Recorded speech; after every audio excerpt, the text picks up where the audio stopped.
Alright, so alright, we're back. We've had a bit of a rough start there, stopping recording, but we're starting now. So, does anyone want to volunteer to do the catch up, or is it going to be me again this week?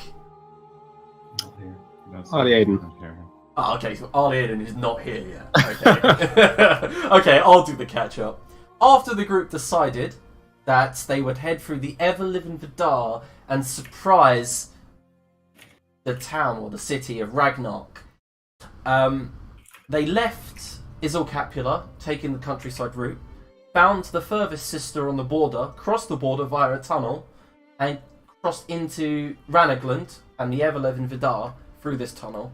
While there, they met an Allseed who said that she could lend her goats as mounts if you defeated some giants. We defeated some giants, and then you decided to head off and fight Fafnir, a huge dragon, which ended up being a dinosaur. And you guys killed Fafnir, took a rest where Dolaf settled down for his trance near a stream, and just so happened to come across his cousin. Realised he was actually sitting near a challenge stream. And after the cousin realised you were both blood related, kind of just ran away. You crossed the stream and headed around north a tad, and then the Allseed said to you that there was a tower surrounded by fire, which piqued most of your curiosity. So you headed another day southwest until you found the tower, and a tough battle for your lives ensued as you burst through the wall of fire and ended up fighting Brunhild, the Valkyrie of jealousy and anger. She was angry, right? Yep. And after defeating her undead form, you guys, we're going to say the looting is happening just after this scene, because I got a scene to do with Vhagar first. So, Sister Berladin, in your Deva form, you lean over and cast Resurrection. Bright light emits from your hand, and Vhagar, you stand upon a long glass, multicoloured bridge, cracks and fissures emanating from beneath your feet. Behind you, a very, very ruined, glorious city kind of stands there, silent like a ghost. In front of you, the bridge heads towards what looks like some sort of temple that is kind of conical in shape, with a black beam shooting from the centre. It's capped with bronze and gilded in gold, but you can't reach that temple, because as your feet drag you forward, they're heavy and leaden. The bridge snaps and is just shattered, and it peers over. As you peer over, it kind of like just yawns into an abyss, and you hear a feminine voice call out to you. It says, "Vhagar, fall, come to me. Asgard is dead. Valhalla is no more." And as you stare into the underworld, a light shines behind you, and a hand just gently rests on your shoulder, and your entire spiritual form fills with warmth. But before you turn around to look at the light, beside you there's a black form of a figure with an eye patch, two crows on his shoulder, and he just stares at you, and he just says, "Don't die again." Well, this is anticlimactic to say the least. Guess I better get back to it then. He And nods. then turn around and Yeah. The two crows caw as you walk away. He says, "I didn't give you the spear to die." yes, well, things happen, you know. He bursts into crows, and then they soar off into the underworld. And as you walk up to the light, everyone in outside, Dolaf takes a deep. Vhagar takes a deep breath and wakes up. That's where we start. Fuck this.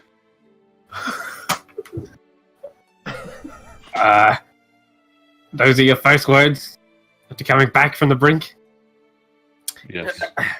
I mean, I'd like to say if I died, then probably I'd say something similar. You Good don't to look see happy. that you're back with us. You don't look happy to be back. No. Ah. And I'll get up and walk off. Okay. With no offense to him, Find I've some. never really seen him happy, so... That's true. Yeah, I was thinking I don't know, trouble with Broden. I don't know. Anyway, so Yeah, so that you was one guys- hell of a fight. Okay, sorry. Let's see what this girl got on her. Yeah, and that's when the looting commences and all the items that you got last week being piling up. Yeah. Also, inside Brunhilde's tower, there is a map of the world. Not Rhineland, the world. Has anyone ever seen anything like this before?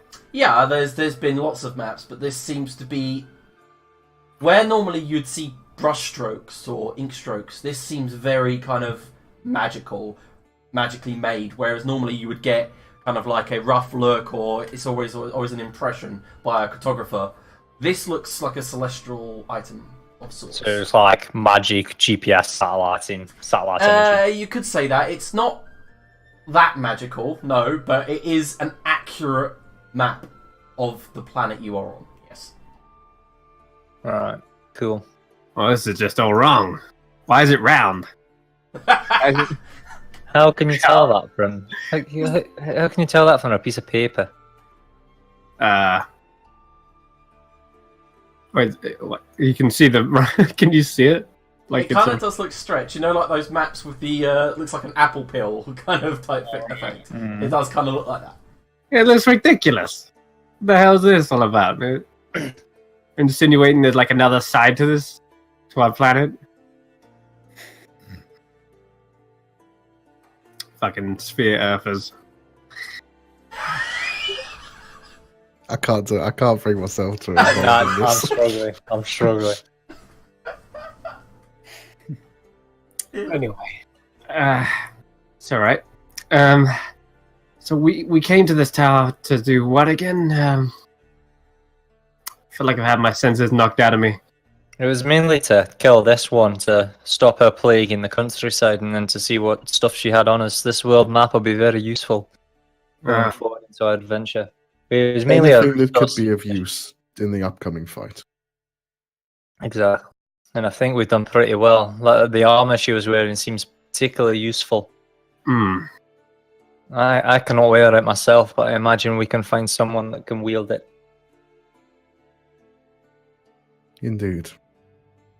How long did it take us on our travels? We've done 2 days so far, is that right? So you did a day to the sister.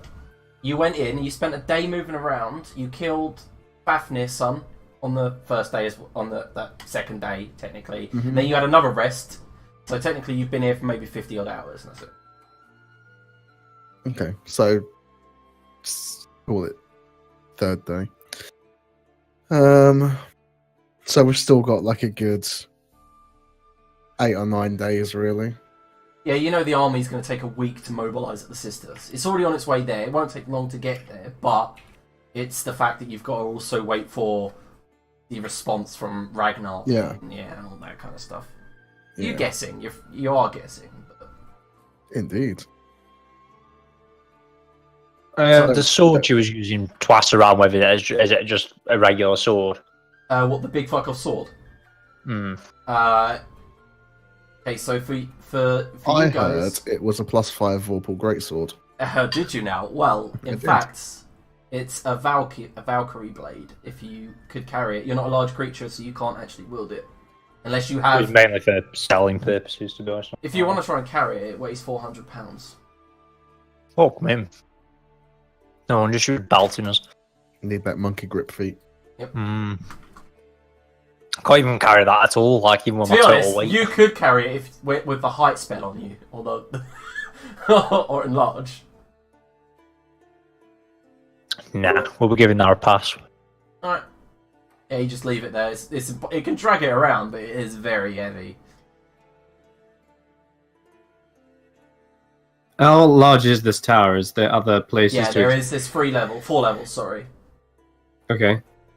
Okay, so like all Do the we items check you, out- yeah, all the items you did get was from checking out the other levels. So the first well. level's pretty empty and desolate. The second level seems to be a dining area of sorts, but all the tables ruined, everything's gone to like rot here. The third level seems to be smothered in clothes and old tatters. And the fourth level, which is really small, is only about 10 foot wide, has a single bed in it. And on the far side of the hall, there is a broken and ripped open piece of breastplate. Can I put this sword in my quiver? It says the longest compartment holds up to 6 long objects. No.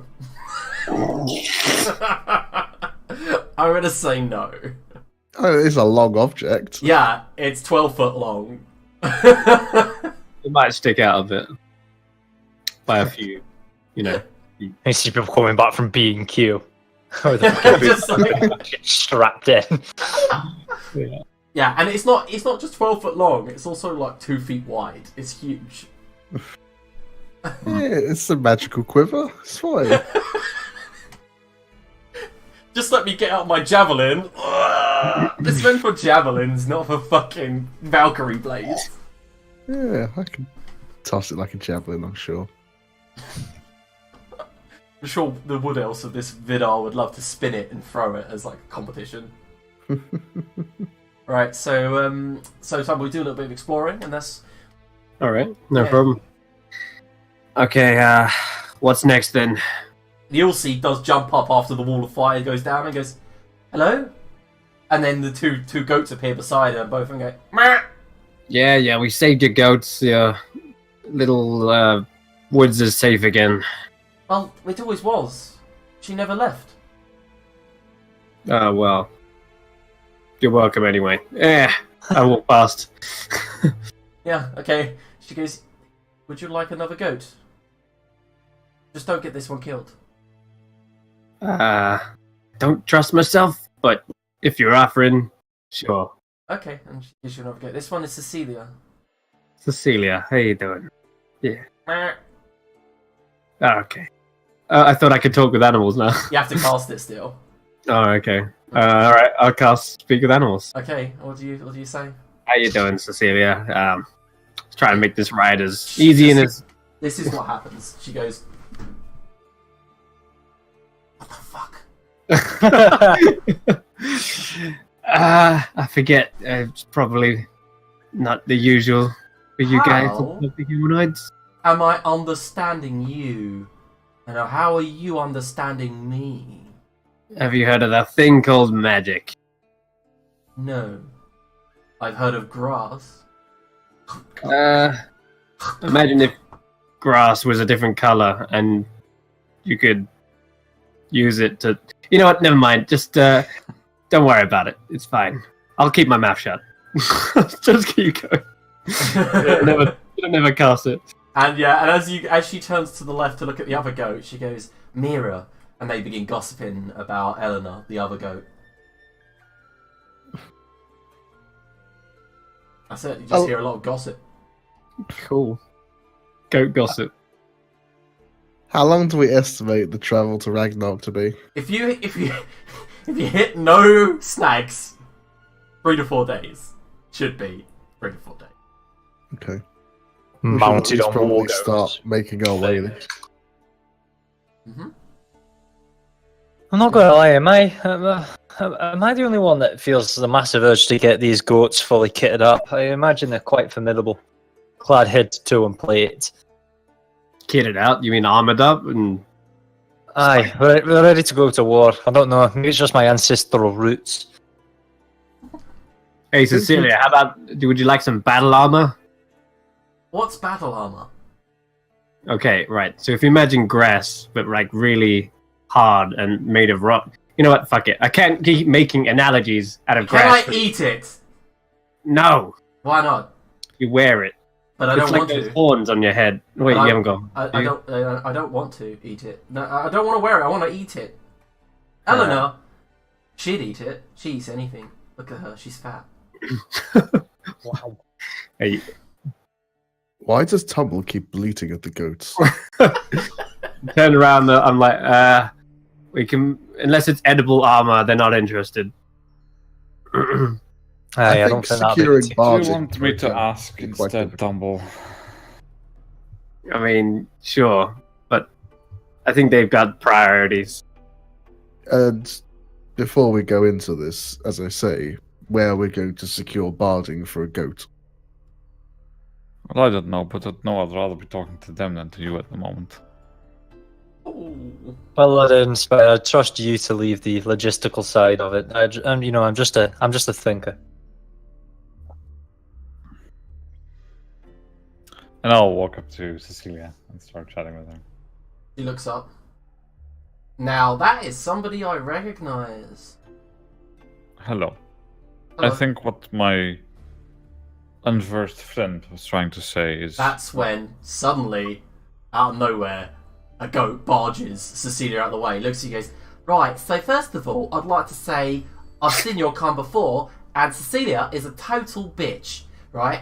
Hey, look, and she goes, "Meow," and Cecilia runs off with Tumble. I'm like, whoa, whoa, right, so what can I do?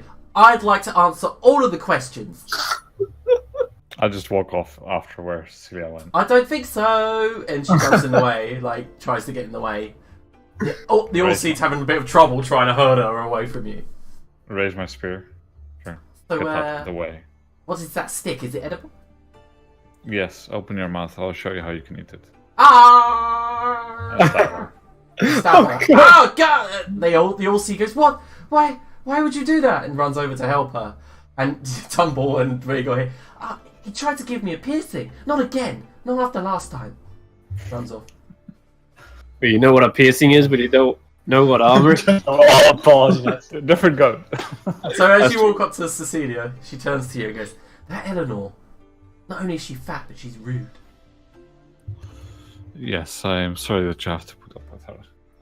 I believe what my friend was trying to convey is that if you would like to have sharp things like this, not go into your soft bits, you need what he was describing. She blinks, turns to look at Tumble on her back, and then looks back at you. I don't understand.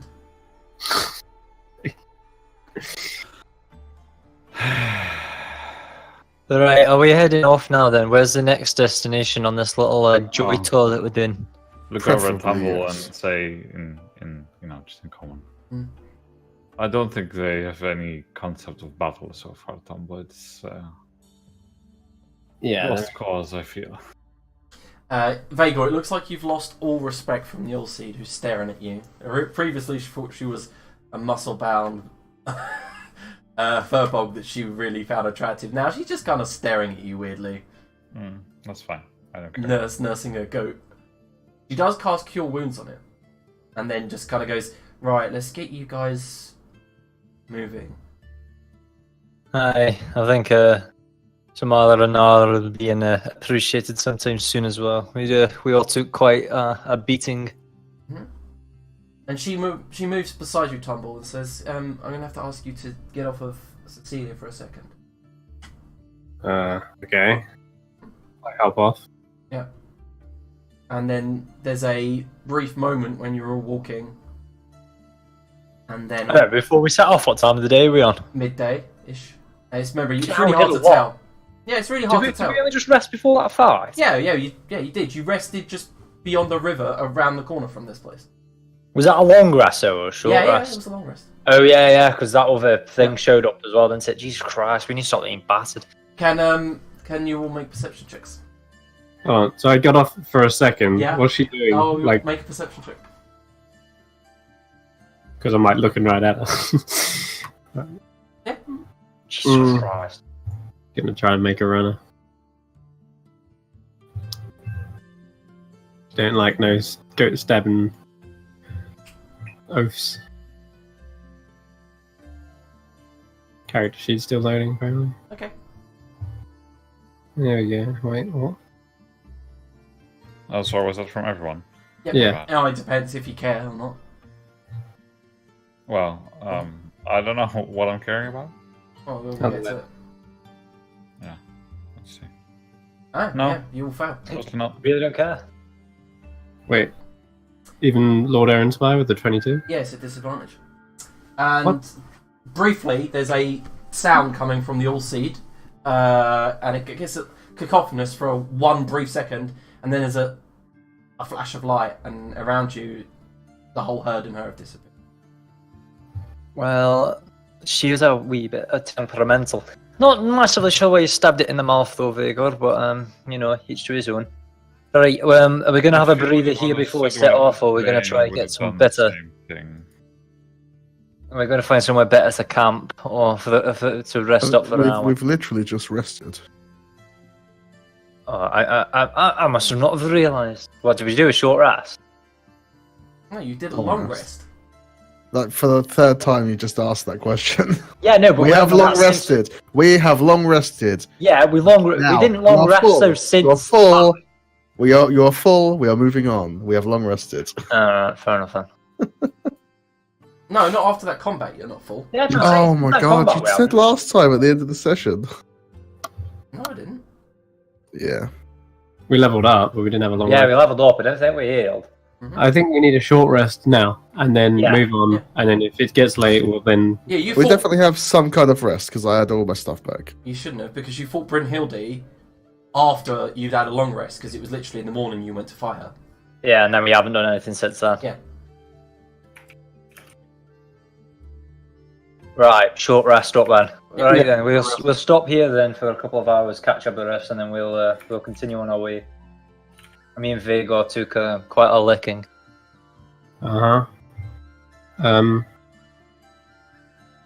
Yes. Half you hit that your store, so I should not. I can't remember. Did we have a short rest before we came to hit? Because I'm on 5 hit dice, and that doesn't seem right. Should have been on 4 hit dice. You probably just forgot. Okay. All right. Yeah, because I'm on 1 hit dice. We had the whole long rest, don't you? Where you met the spirit speaker. Yes. Yeah. Oh, yes. So I should have recovered them then. Okay. So I've got 6 now then. Oh fuck me, that's not going to be enough to get me to full. Alright, 1, 2.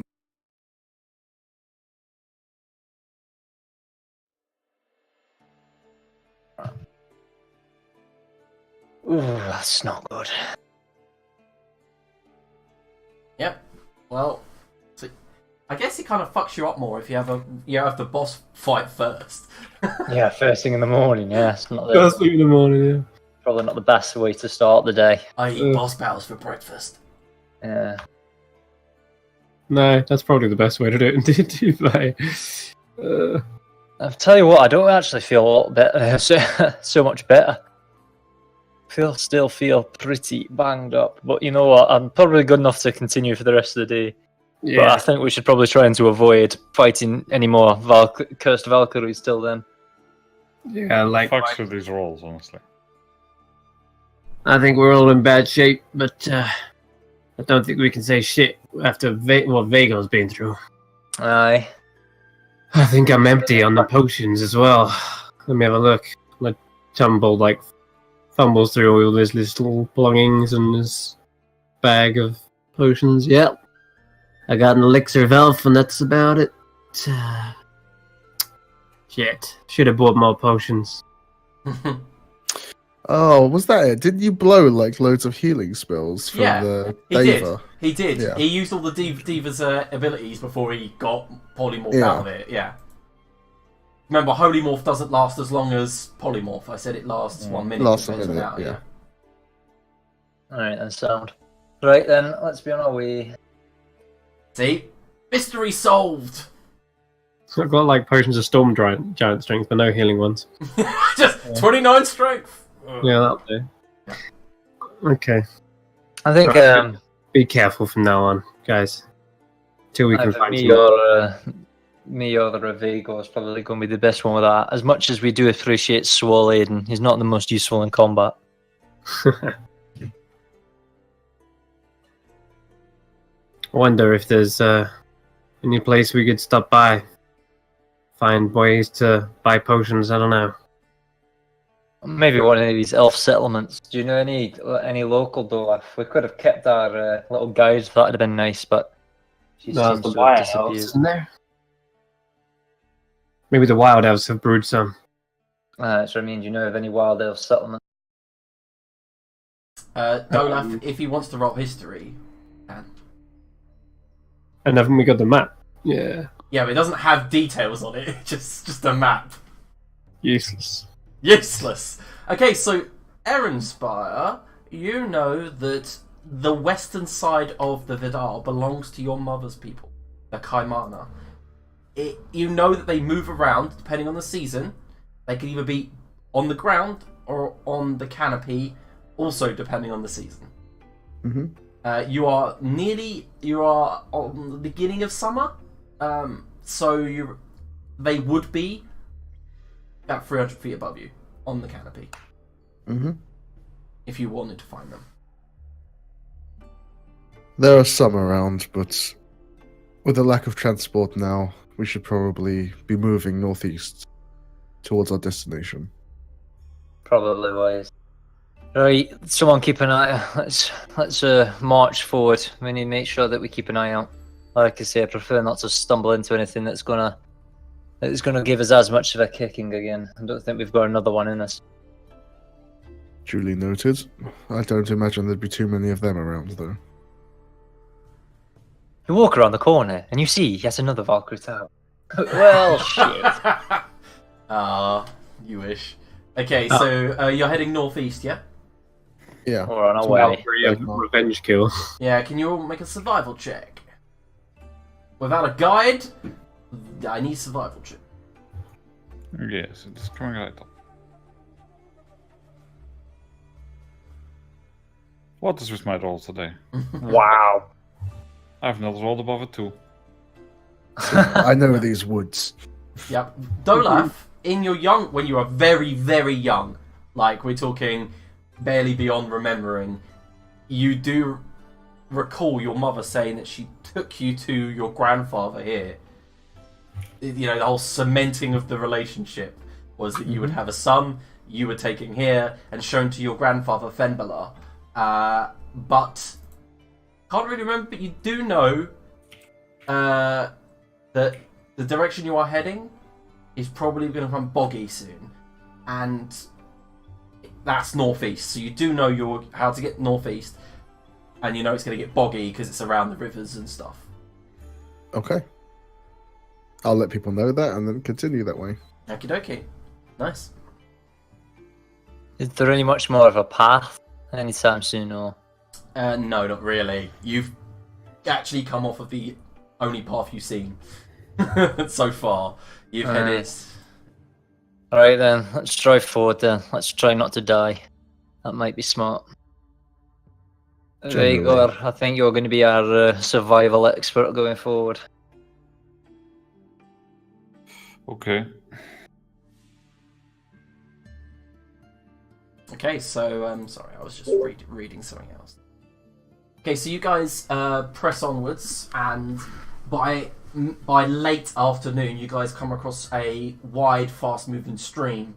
You see there's bits of rubble and detritus in it coming from upstream, which is peculiar because it should be clear. But it's probably about 80 foot wide, and it's like frothy and rushing. And it's as far as you can see to your right, and as far as you can see to your left. Well, what do we think, gentlemen? Was all that, didn't it? Hard to say from here. Get closer and investigate what this is like in the river. Okay, so you can make a perception check.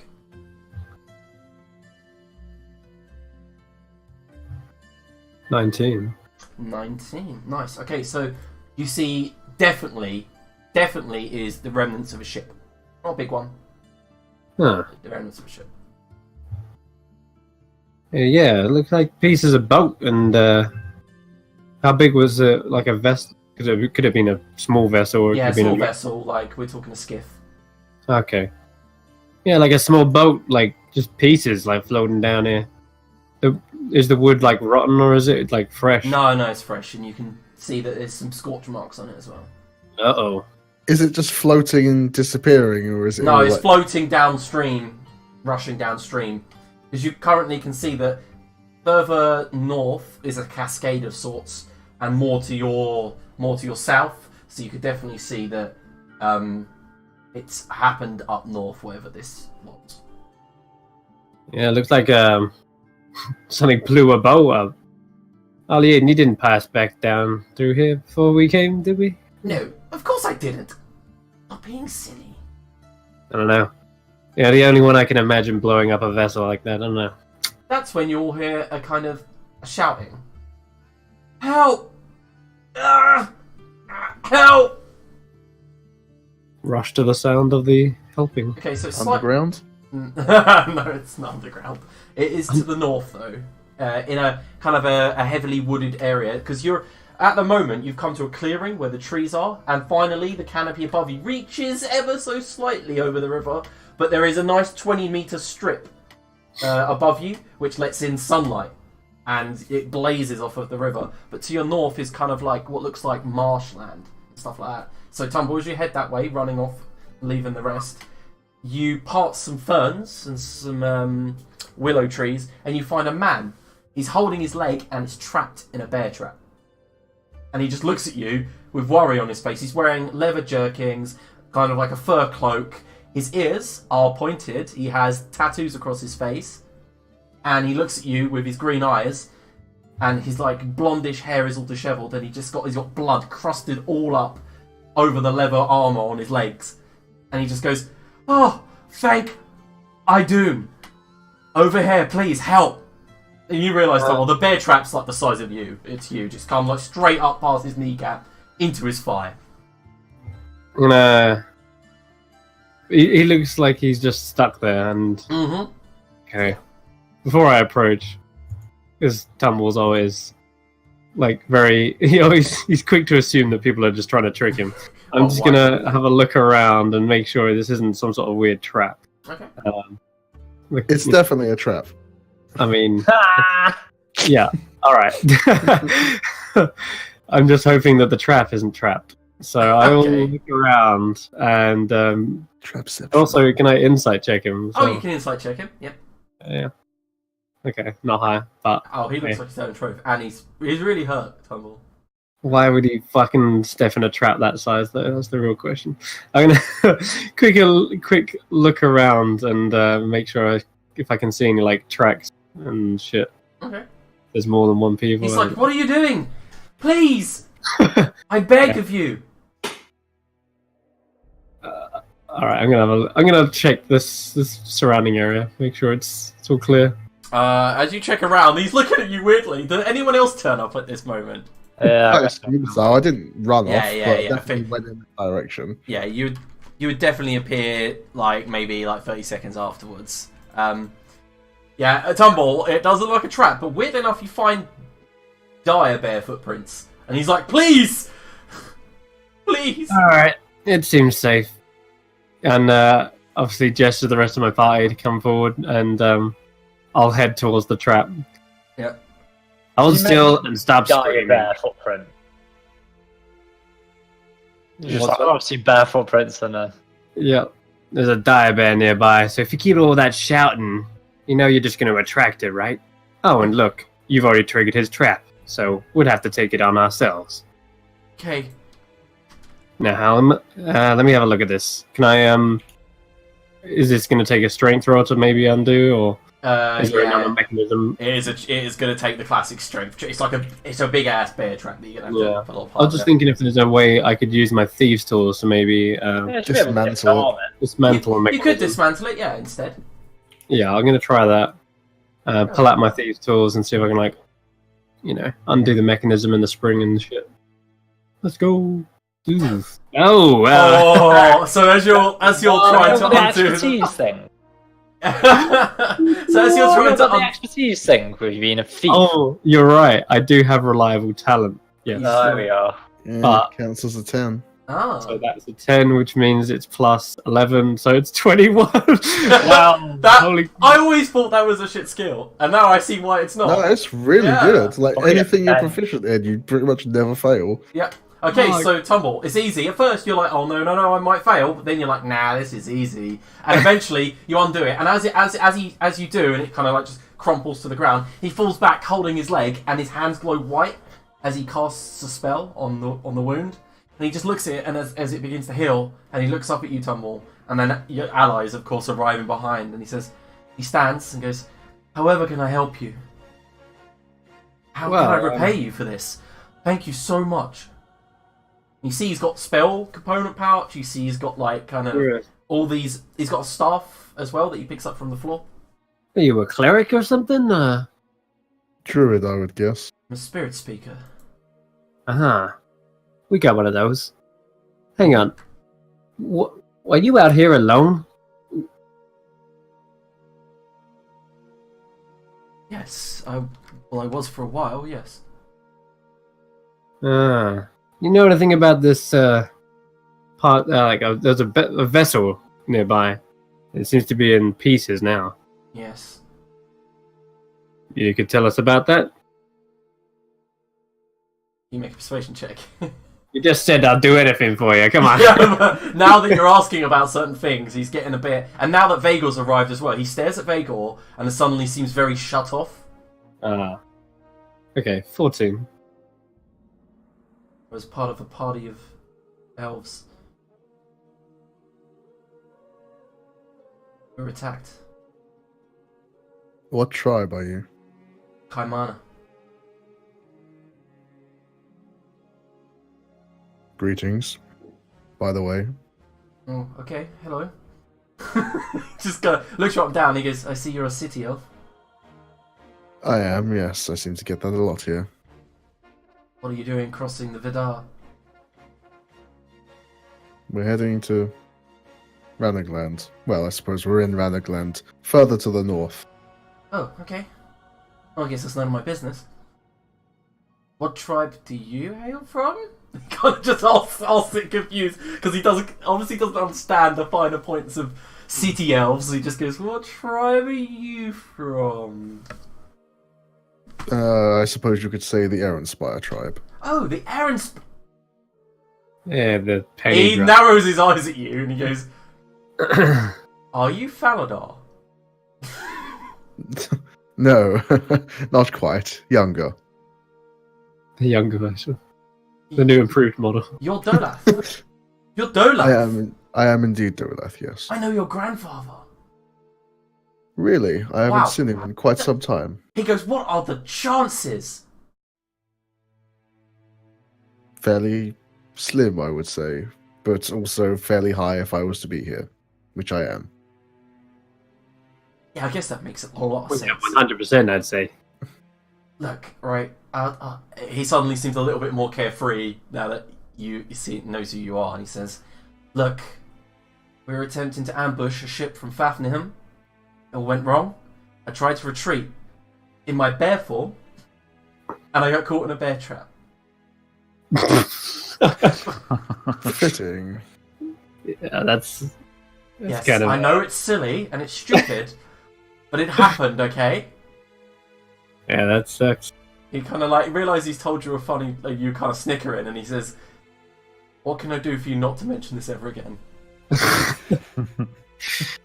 Well, you can tell us why you're attacking a ship. Who's did you say it was? It was the Fafnir Guard. Ah, Look, I'm assuming you're not from around here. You look perplexed. yeah, we're not. Okay, he brushes back his blonde hair so it's slick with blood and sweat from the last hour of him being trapped in a bear trap. He says, "Look, the Kaimana tribe do not abide by slavery, and the recent raid, they captured 4 of our children. We were just trying to get them back, okay?" That's fine. We don't really like slavers either, so... The Guard are a blight upon this landscape. Who are these people exactly? You can make a hit. He then says, "The Fafnir Guard are a tribe of exiled Dragonborn and Furbolgs, and they rose up against the people of Ranagland and joined the dragon Fafnir in fighting the Volsungs. On Fafnir's death, they formed a small city in the middle of Fafnirham, and they stick to their ways." Maybe we could ride in there as the slayers of Fafnir's son and tell them to shove off and give them back their people.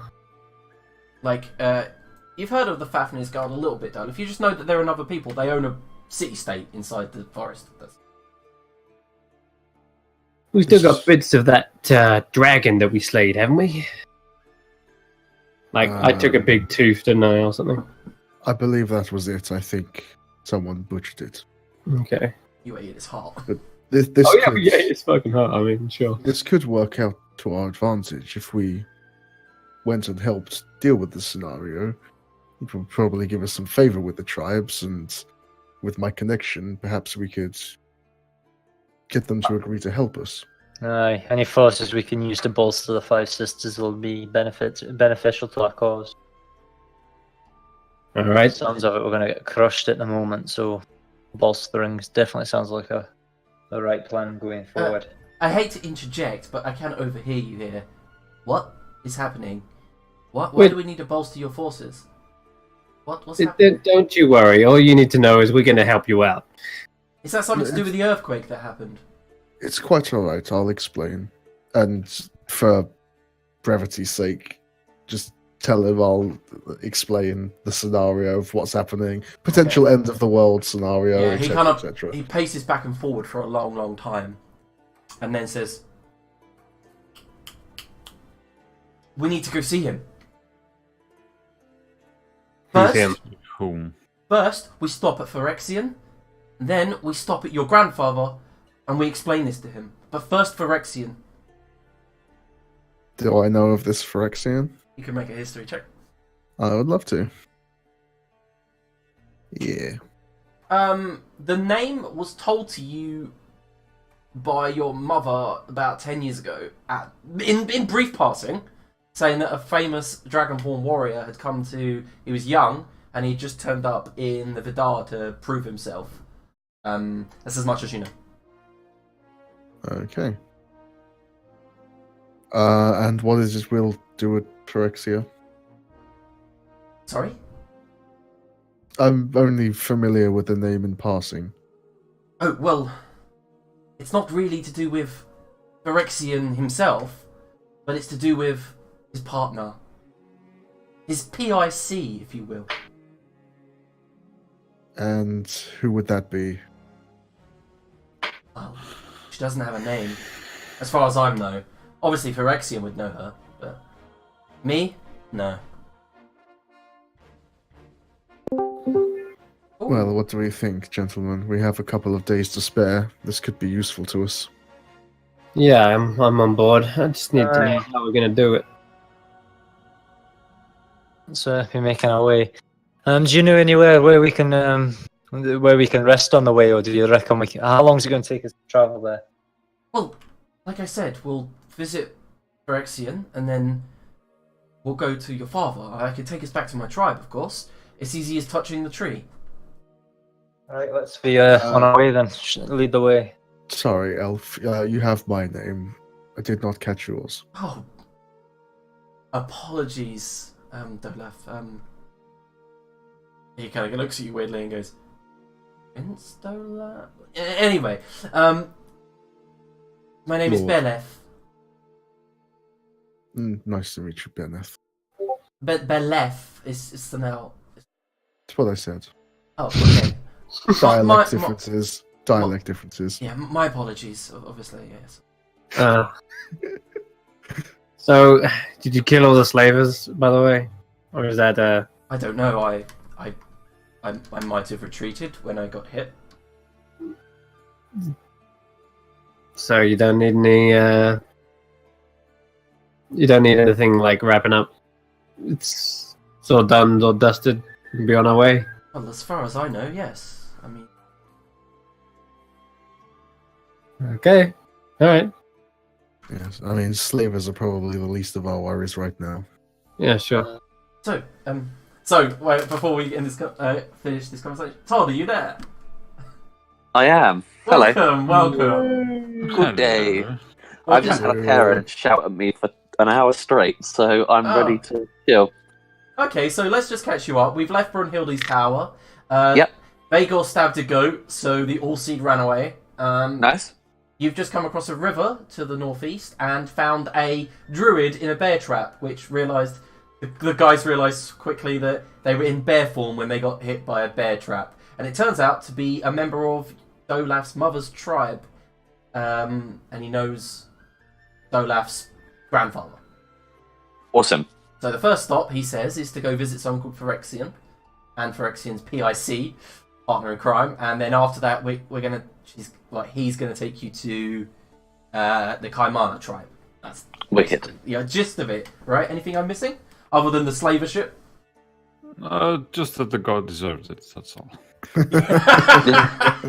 Yeah, you're gonna have to rewatch that back. It kind of didn't deserve it. Also, we've had a short rest, so if you want to spend hit dice, yeah. Oh, cool. I'll have a quick look where I'm at. Cool. Also, Todd, on your character, I've left you a handout with the spells that you've currently cast called Cryptex spells. It should have a list of the spells that you've done so far that were quite cool. Love it. Yeah, I can see a nice little tome here. That's good. Firefox, was it? Firefox. I didn't write that down, but I did write Fire Belt. Okay. No, Scorching Fox, sorry. Scorching Fox. That's right, yeah. Okay, we'll write that down, and then I'm going to finish. I will write down what they do as we go along, type thing. Cool, that's awesome. That's Fucking hell, Jesus Christ. What just happened? What? Fucking Matt just burst into my house somehow. Yeah, he's got a key. That's amazing. Hello, Matt! How do you have keys to my house? What the fuck? You're not here at the house unlock it. I live here now. Shit. Alright, okay. Hey guys. Oh, it's funny because I knew this was going to happen. I'd forgotten about it. Okay. Alright, are we ready to continue? Yes. Okay, so Bilaf says, well, follow me then, and begins to move. And as you guys are moving, following through the marshland, you realise you're moving a lot faster than you were previously. And as he goes, come on, and he's showing you certain paths and the ways round, like bogs and swamps. You guys kind of like balancing over logs that have been pushed over, and you realise there's also there's method in this madness. He's actually following ancient paths and paths that the Wood Elves have created for this purpose. And it takes you long into the evening, and it's starting to get dark, and he holds up his staff, and daylight emits from it. He uses the daylight spell. And roughly, we'll say 9 p.m.-ish in the evening, just when you guys think you should settle down, you hear a gruff voice call out, Belef, what are you doing on my land? And he goes, oh, and spins the daylight staff, blinding half of you, especially Tumble, who doesn't like daylight. He's like, ah! And he just shines it up. On top of this crest of this small bank is a bronze dragonborn in a breastplate with a short sword in his right hand and a huge elven-looking tower shield in his left. He has a cloak of what looks like gold dragon scales that wraps around his neck and flows down one side, covering his arm that the short sword's in. And he just says, seriously though, who are these people here? And he just turns to you guys. He goes, these are my friends, this is, and then holds his hand out to Dola. My name is Doleth. You must be Phyrexian. I am Phyrexian, yes. These are my companions, Vagor, Sister Belindan, Arliaden, and Tumble. It's good to know all of your names, but what the fuck are you doing here? It's a good question, and I'll just motion to Beleth again. Okay, so I think Dolaf here is for your help. He told me all about what's happening in the world outside the Vidar. And, yeah, it's not good, Phyrexian, it's not good. I thought that you might be the type of person that wants to get involved. And why would you think that, Belef? Well, because, you know, you're that type of guy that likes to, I'm that type of guy that likes to what? Fight. Yeah, I guess you're right. And he slides down the bank, heads towards you guys after sheathing his short sword. Perhaps I should explain the situation to you. Yeah, perhaps you should begin. And again, for brevity's sake, I will explain the scenario. Yeah, he goes, And this Gear and Light Star that you spoke about. Mm. You know, the silver dragonborn. Yes.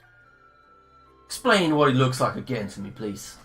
And yeah, for brevity's sake, you explain, I'm assuming. I explain, yes. I'd very much like to meet this paladin. So yeah, we'll help. I believe we'll help anyway. She's got a mind of her own, and sometimes it can be a little temperamental. Your unknown partner, I assume you refer to. Yeah, Nathneria, yeah. Yeah. She around? Yeah, she's around. Okay, follow me. And as you guys follow him up the bank, which he walks kind of southward a bit and up some stairs, which are built into the earth.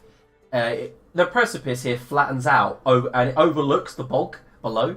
You can just see very tall willows, kind of like you just see the canopy of the willows all across this bogland in front of you. And there is a strong whiff of like sulfur and like that kind of seawall smell. And he leads you down some stairs in the side of this kind of precipice that go underground. And then eventually you guys are marvelled by the fact that it opens into a huge subterranean cavern. And there is small piles of gold glittering all over the cavern. And he goes, alright, follow me. And he leads you down like a passageway. And Beleth looks absolutely mesmerised. He's never been here. You know, he's like looking around. And Did you say gold everywhere? yeah, like small little piles of gold everywhere on this subterranean passage, yeah. That's a lot of cheddar. Yeah, I wouldn't touch it if I were you. And he leads you down some spiraled pathways that have been carved into the side of this rock face till you reach flat ground, and it's very cold and humid, not humid, like wet down here. And eventually he leads you across this dark cavern with Beleth's daylight spire lighting it till you reach... As we go along, like, if I could chat to him, Yeah, go ahead. am I to assume, sorry, was it Nifnir? Nefneria. Nefneria. A dragon? Yeah, nothing gets by you, does it?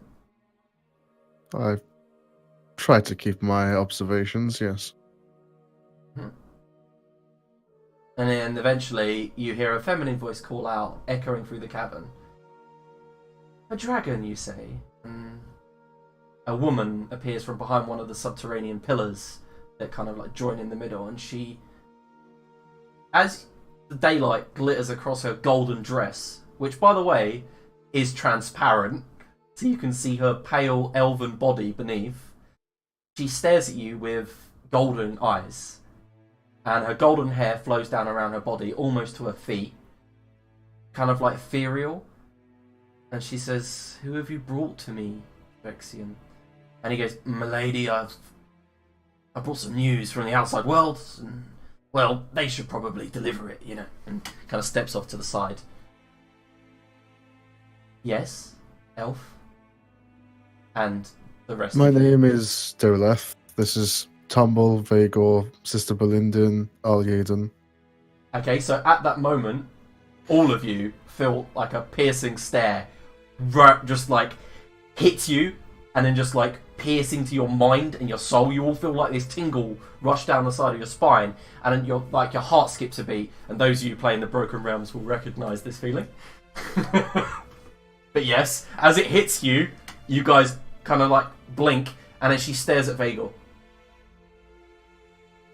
What? "Try nothing, and we will have no trouble." What do you mean? You know what I mean. I've seen how black your soul is. Everyone fancies Vagor now. Ever since he killed his bird. Getting dead. I should probably begin explaining. Yes. And I begin to do so again. Yep. And she's like, "Oh, and you expect me to help you?" I honestly expected nothing. This is a bit of a surprise meeting for me. Although I am interested in this Giran Lightstar. Exactly. You should be interested in many of these things. You stand to lose as much as the rest of us. Granted, I see you are powerful, but you are not all powerful. I came here to get away from everything. Well, do nothing, and you will certainly get away from everything. But there will be nothing left. She nods. And she sees she's contemplating, thinking as she steps back and forward. Yeah, I'll just leave her to. Yeah, she's I'm got not going to interrupt her or anything. Hand on her chin. And then immediately, her hand rushes out across the cavern, and this gold glittery magic funnels all over you guys. And then she clicks her fingers, points towards the ground, and it forms a mirrored circle. She rushes over to it, puts her hand in it, and kind of like a viscous liquid pulls upwards and infuses it with what looks like some sort of sparkling white radiant energy. Claps her hand down on it, and it fills out, and you see a countryside inside it. It's like looking for a scrying orb, but as if you're not one with the orb. It's like you're watching it. Mm-hmm. And then she goes, And this is when we have dynamic event. But okay, so yeah, far to the north, in the night, dynamic event in the darkness of this evening. An army marches. It crosses a fjord, passes through, and on the other side, a rusted dragonborn climbs out of a boat, and he looks down at his left arm, itches at it, grimaces in pain. And someone that Dolaf, all of you recognise, steps up beside him, puts her hand on his shoulder, says something, but it's silent, so you can't actually hear what they're saying. And as this rusted dragonborn looks across the battlefield towards where you see twinkling firelight in the distance on the horizon, it's a fortress, and it's huge. But behind this dragonborn, the boats are bringing siege engines. There's at least 500 boats bringing men, supplies. There's tons here. And eventually, the camera position zooms out on top of the crenulations because this is just a dragon doing this here right in front of you. On the crenulations, you guys see Angai staring out across the battlefield, sword in hand, Sigmund's sword, staring at this other set of twinkling firelight appearing on his shore. The siege of Morashbane begins in the morning. And she looks at it. I know him. And she kind of pinches the pole and zooms in on Morash. And he goes, what happened to his arm? Oh. The void, as I explained earlier. Who's this? And she spins the camera around, and much to Dolaf's disappointment, zooms straight in on Otkatla's face. And Otkatla, stops for a second. She looks absolutely bewildered and looks directly at the sensor. Whoa. She's looking right at you. She walks towards it like a cat, kind of curiously looking at something that it knows is there but can't see. Okay, cut the feed. This is creepy. Yeah. Okay, so she claps her hand. It's just all this liquid just drops to the ground. To answer your question, that is the daughter of Lord Bradford. Lord Bradford. Okay.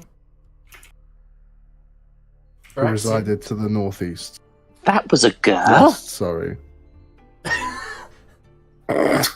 Phyraxian. And Phyraxian goes, yes, ma'am. I need you to do me a favour. He goes, yes, ma'am. I need you to head east right now. Pass by Camp Cinco. Yes, ma'am. Head even east, further east. Join the army. Contact this Dragonborn by Giran Lightstar. Name of Giran Lightstar. Give him this. And as she walks forward, there's a sparkle of energy. And she touches Phyraxian as the message enters his body. And he goes, yes, ma'am, got it.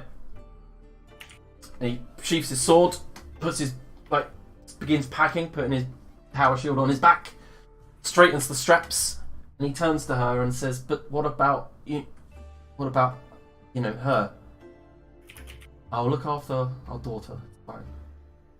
And he goes, okay. and he runs off, just disappearing into the darkness of the cavern as disappears from the daylight spell at the end of the staff. He worries, but dragon eggs are resilient. Dragon eggs? Mm-hmm. And she leads you to the far side of the cavern, and you can see there are 3 eggs just kind of lined up, and they've got a golden sheen to them. And then she leans down to the biggest egg, puts her hand on it. Whoever she is, she's going to grow up to be a strong warrior. I know that. And then she stands up and turns around to you guys. Aiden, do the thing! What thing? Kill them all! Kill them? No, there's dragon eggs over there. We're fucking hatching them. I don't want to touch dog shit, Tumble. Face palms. I totally forgot he thinks dragons are dogs. Yeah. Plus, they're the ones that are going to have to pay the pine when the parking warden comes around, aren't they?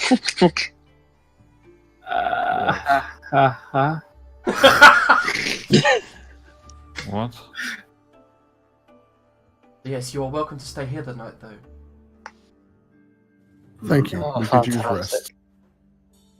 And she begins sitting right next to the large egg that she'd showed to you. Young miss. Young miss. Ali Aiden, please watch your words. He says, young, that's funny. Oh, what the... And she stands, and she immediately grabs Arleiden by the chin, moves it to the left, and she looks at that small, protruding void spike you've got coming out the left after your forehead. Shit. Oh yes, I'm a unicorn. I don't know if they told you. Oh, well, and you see there's kindness and such gentleness in this dragon's face as she kisses you on the forehead, says, it's okay, you'll be fine. Thank you. Anyway, that aside, I was wondering if I could see your kennels, please. My kennels? Yes. Of course you can. Fantastic. Lead the way, chop chop toodle pip. I wouldn't want to leash you now. Okay, she walks off to the side, and everyone sees her lead Arleiden into a side passage. And Arleiden, as you walk into the side passage, she brings her hand to the right, and you see what looks like a small hall filled with puppies. She goes, there you go. Would you like to play? What? These are dragons. I want to see the dogs. Oh my god. Saw that coming. Fucking hell. Alright, you lost me for a second there. She goes, oh, okay, clicks her fingers and they all turn into small gold dragons. Deception. And these are the only ones you've got. I see you're astute. And then she waves it away and the illusion fades.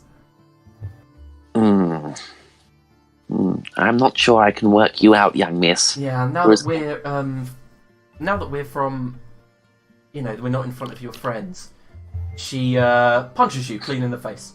And the punch hurts, but Arleiden, you are Lord Arleiden. Ow. Yeah, I apologise. I needed you to come out. It's been a long while since I've seen you. Many years. I'm losing track, in all honesties. Where are we now? Where is Kolka? Secluded away, unlikely aware of where he is or when he is, more astutely. Has he sunk deeper into his madness, I'm assuming? No. He seems lucid.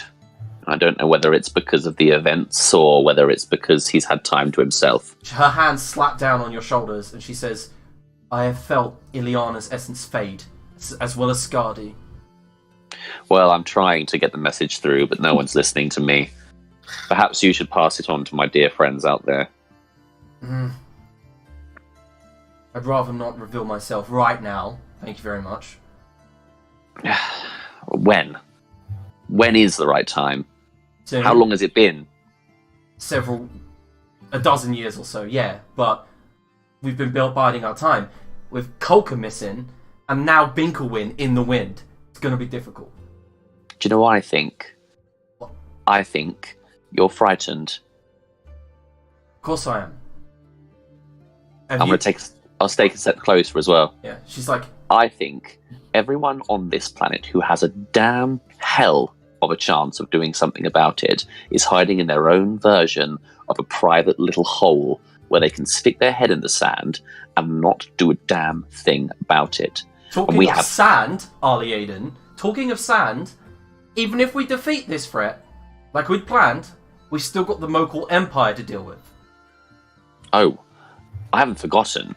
Do you think I, for one moment, get a wink of sleep? Look at those 4 lovable idiots out there. They're the only ones brave enough to charge into the breach. Yes, and I'm going to help them. They just can't. They can't know about the original deal. Look, the Broken Realms are mine when this is over. Yes, we agreed this. Good. Very well. Okay. Now, I'm afraid it's safer for me, and she punches you straight in the solar plexus, if you return to him. Sorry, what? I blacked out for a moment there. And then all the rest of you, the 4 of you who are outside, she brings arm in arm with Arlie Aiden and goes, now, did you enjoy the puppies? The dragons, you mean? It's quite disappointing. Yeah. I thought I was... Tantor, I thought I'd never see you again. I've just seen at least 20 of the little dragonlings. Yeah, sure you did. So, you're gonna aid us? How exactly? Yes. I will fight for you. I will fight with you. Oh, no. No, she won't. Her spirit animal is a chicken. She kind of looks at Aiden and sighs. Bailiff is Thank you for your understanding with him. Bailiff leans in and goes, you just assaulted a dragon. Sorry, who are you? Oh, hi, I'm Bailiff. Wait, we've met. Have we? He kind of looks at the rest of you, bewildered. Then turns back. She says, you Honestly, are more than welcome to stay here. I don't want to bring up the elephant in the room, sorry, Tantor, but the last time we picked up a little stray with a speech impediment, well, he died, didn't he? Are you sure you want to do it again? Shut the fuck up, Alien. Oh, yes, perfect. You really, really should. Okay. Thank you, Nefaria.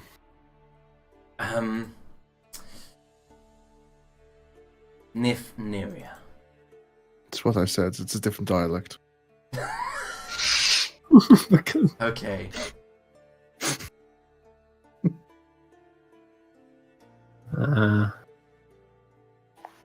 While she moves forward, and breathes out what looks like a spout of flame, and an eternal flame lights up. She says, "That should keep you warm," and then walks back towards her little dace with her eggs. Yeah, I'll just start de-gearing and setting up. The druid is absolutely ecstatic. Looks at Sister Berlin and goes, "We're gonna get to stay with the dragon." Yes, very exciting. I'm not actually massively sure. But at this point, I'm losing consciousness and I really can't wait for a cape. Okay, so I'm assuming Sister Berlin falls straight. Sister Berlin quite convincingly passes out. Only half out of her armor. Yep. And the dragon looks like she's looking for something. She picks up a golden chalice and goes, "Aha!" from nearby one of the piles, puts it down and says, "That'll be for the morning." Alright. I think we'll try and head to sleep, I guess, if we can. Yep, you can head to sleep. Anyone else want to stay up and chat to the dragon or do anything? No, I would very much like to sleep now. Okay. Resting is fine. Or trancing, whatever. Yeah, okay, so Bella, if you fall into a trance. What about the rest of you? Anyone else staying awake, or are you just all going to sleep? Sleep. Soundo. Alright, I guess everyone falls asleep. No one stayed up to keep watch, never mind. And I'd say Dolaf wakes up halfway through everyone else's sleep. Yes, by wakes up, like just snaps to consciousness. And when you do snap to consciousness, she has the egg kind of lined up with the rest, and she's walking through while waving her hand over the top. And she's saying stuff to them. in Draconic. Do you know Draconic? I do. Oh god. Oh god, where's my notebook? It's upstairs. But fuck. She says, little Falan, he'll grow up to be a big, strong mage. And then she stops at the big egg, and she leans down, she kisses it, and in Draconic, she says, I don't know about you, Farron. You'll grow up to be a strong warrior. What?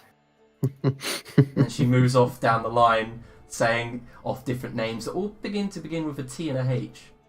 Oh shit. And she's like basically telling them their future, imbuing it in them, if that makes sense. Like, so they will become, yeah. Yeah, I'll just sit and listen and not interrupt or anything. Mm-hmm. I see Chris's face like, shit, I know this thing, I know what's happening. Yeah, and eventually when she's done, she places them all very carefully back onto the dais. And you realise she casts some sort of spell on them as well when she finishes, some sort of warding spell. Mm-hmm. Mm-hmm. And then she turns and realises you've been watching. And she then says, do you have any children, Dola? Didn't mean to intrude. It's no problem. It's difficult to say, really. Yes. Soon. Ah, soon. The lady you saw earlier with Morash. The pregnant one. Yes. She nods. I tell something has gone wrong there, and I will not do you the disjustice of reading your mind. That would be most... Well, no, actually, that's probably easier. Go ahead. Yeah, she clicks her fingers, and then like, a moment later goes, ah. Well, that is complicated. That's how babies are. Better than explaining. Thank you. No problem. I have advice. Oh my god. Destroy the child.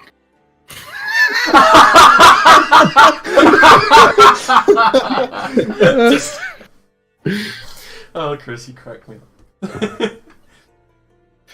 Well, I've neglected a lot of it before, and I've heard there's a lot in Dragon's Wisdom, so go on.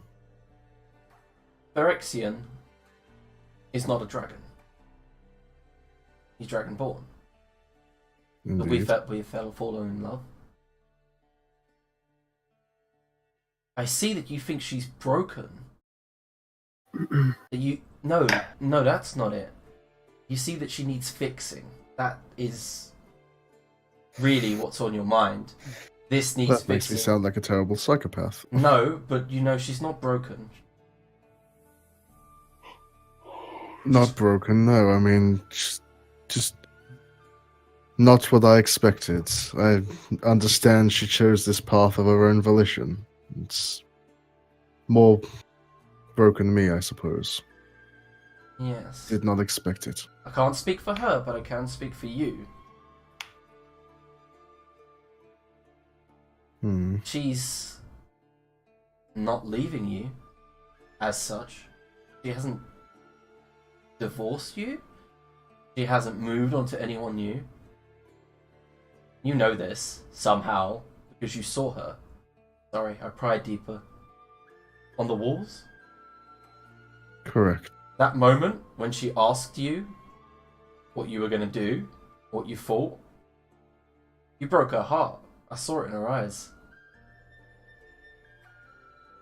I don't know what else I could have done. Maybe I still don't know what I can do. Crazy bit. Forgive her. Forgive yourself. Forgive each other. Move on. Yeah, I know that she's now a bank robber and wanted by your country, but you know that's hearsay. Whatever. She reads your mind again, and you feel that probe. And she goes, "Ooh, 440,000 gold pieces worth of diamonds. Now that's quite deep." Yes. I mean, bit I'd be of angry. blow. It's not about the money. Oh, I see that. Yeah, I can see that. But it is a little bit about the money, right? No, I mean, it would be for me. of course. I understand your natures. Can't tell if that was a dragon racist joke or not. I don't think racist is what I would say. Merely an observation of your kind. Although we all like to hoard treasure. Oh, As much as elves are fond of magics, as much as Keep digging, cousin. Keep digging. Just as Ollie Hayton Whitaker. You flex Osiris trance. as much as gnomes enjoy the dark, it's stereotypes exist for a reason. Fuck off. She laughs and goes, "I'm only joshing with you," and she kicks a pile of gold next to her. Right, and in the morning when you all wake up, I was going to do something in the morning, like try to wake up earlier than everyone. okay, yeah, go on then. All this gold just laying around, going to waste. Jesus, what? I mean, it's just sitting here, and you know, I'm inspecting some because Okay. it's gold. Just you don't just see piles of gold sitting around. Okay. You could go to a war effort. Whilst Total's getting himself killed and eaten by a dragon, can the rest of us have a break? If you need a break, yeah. Sound whiz. Alright, you make that roll, Tumble. We'll get back in 5 minutes. It's gonna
Right, we are back. So immediately you are investigating the cave.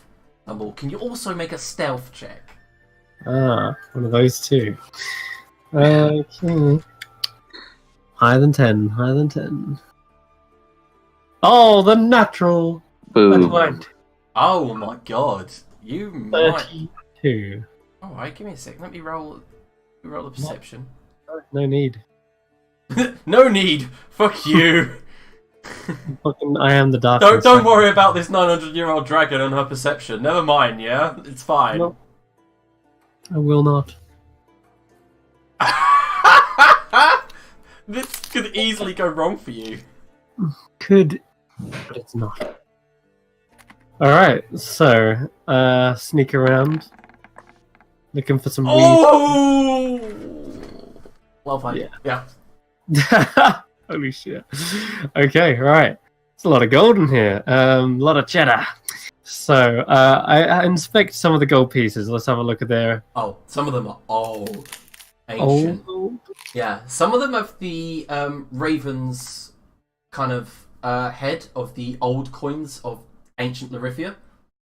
Damn. Old but gold. Like before Bark of the Tyrant type period. So they would have been used when the Norse gods walked the world.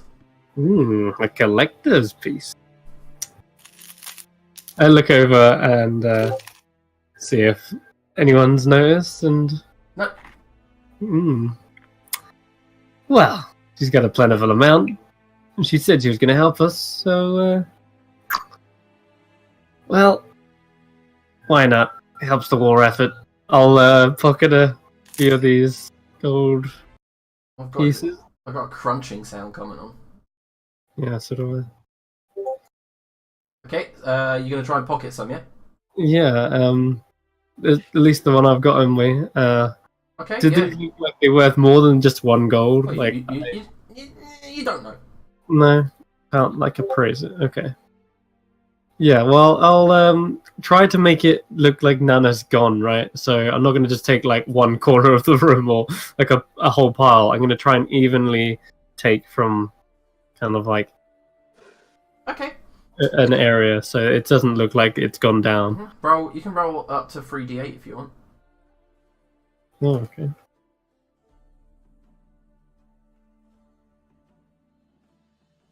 Alright, you get 11 ancient coins.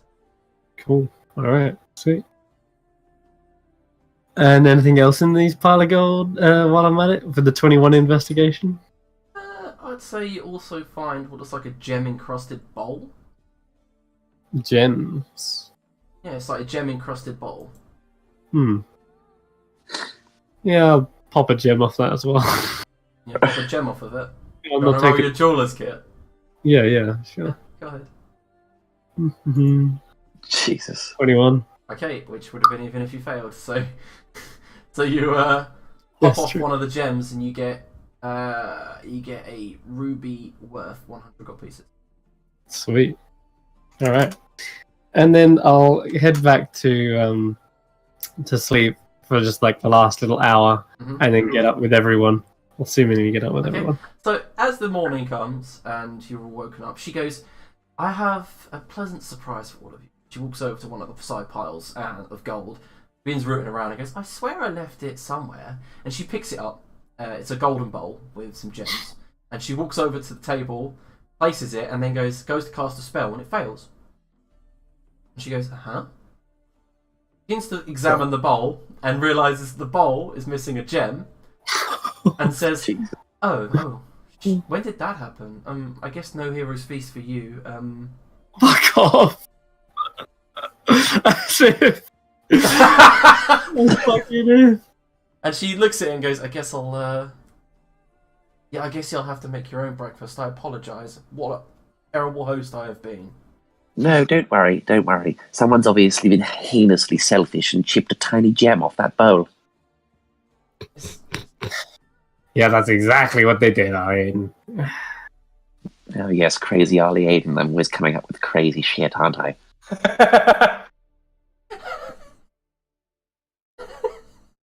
Okay, guys. So she wishes you good morning, good luck, And talking of luck, he actually genuinely walks to one of the side corridors and brings out loads of these stones. There's about 5 of them. Gives one to each of you. Thank you. No problem. And you see they've all got a different rune What etched are on each of them. these? They are lucky stones.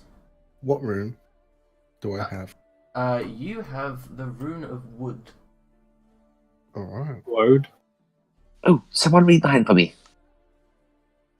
Madness.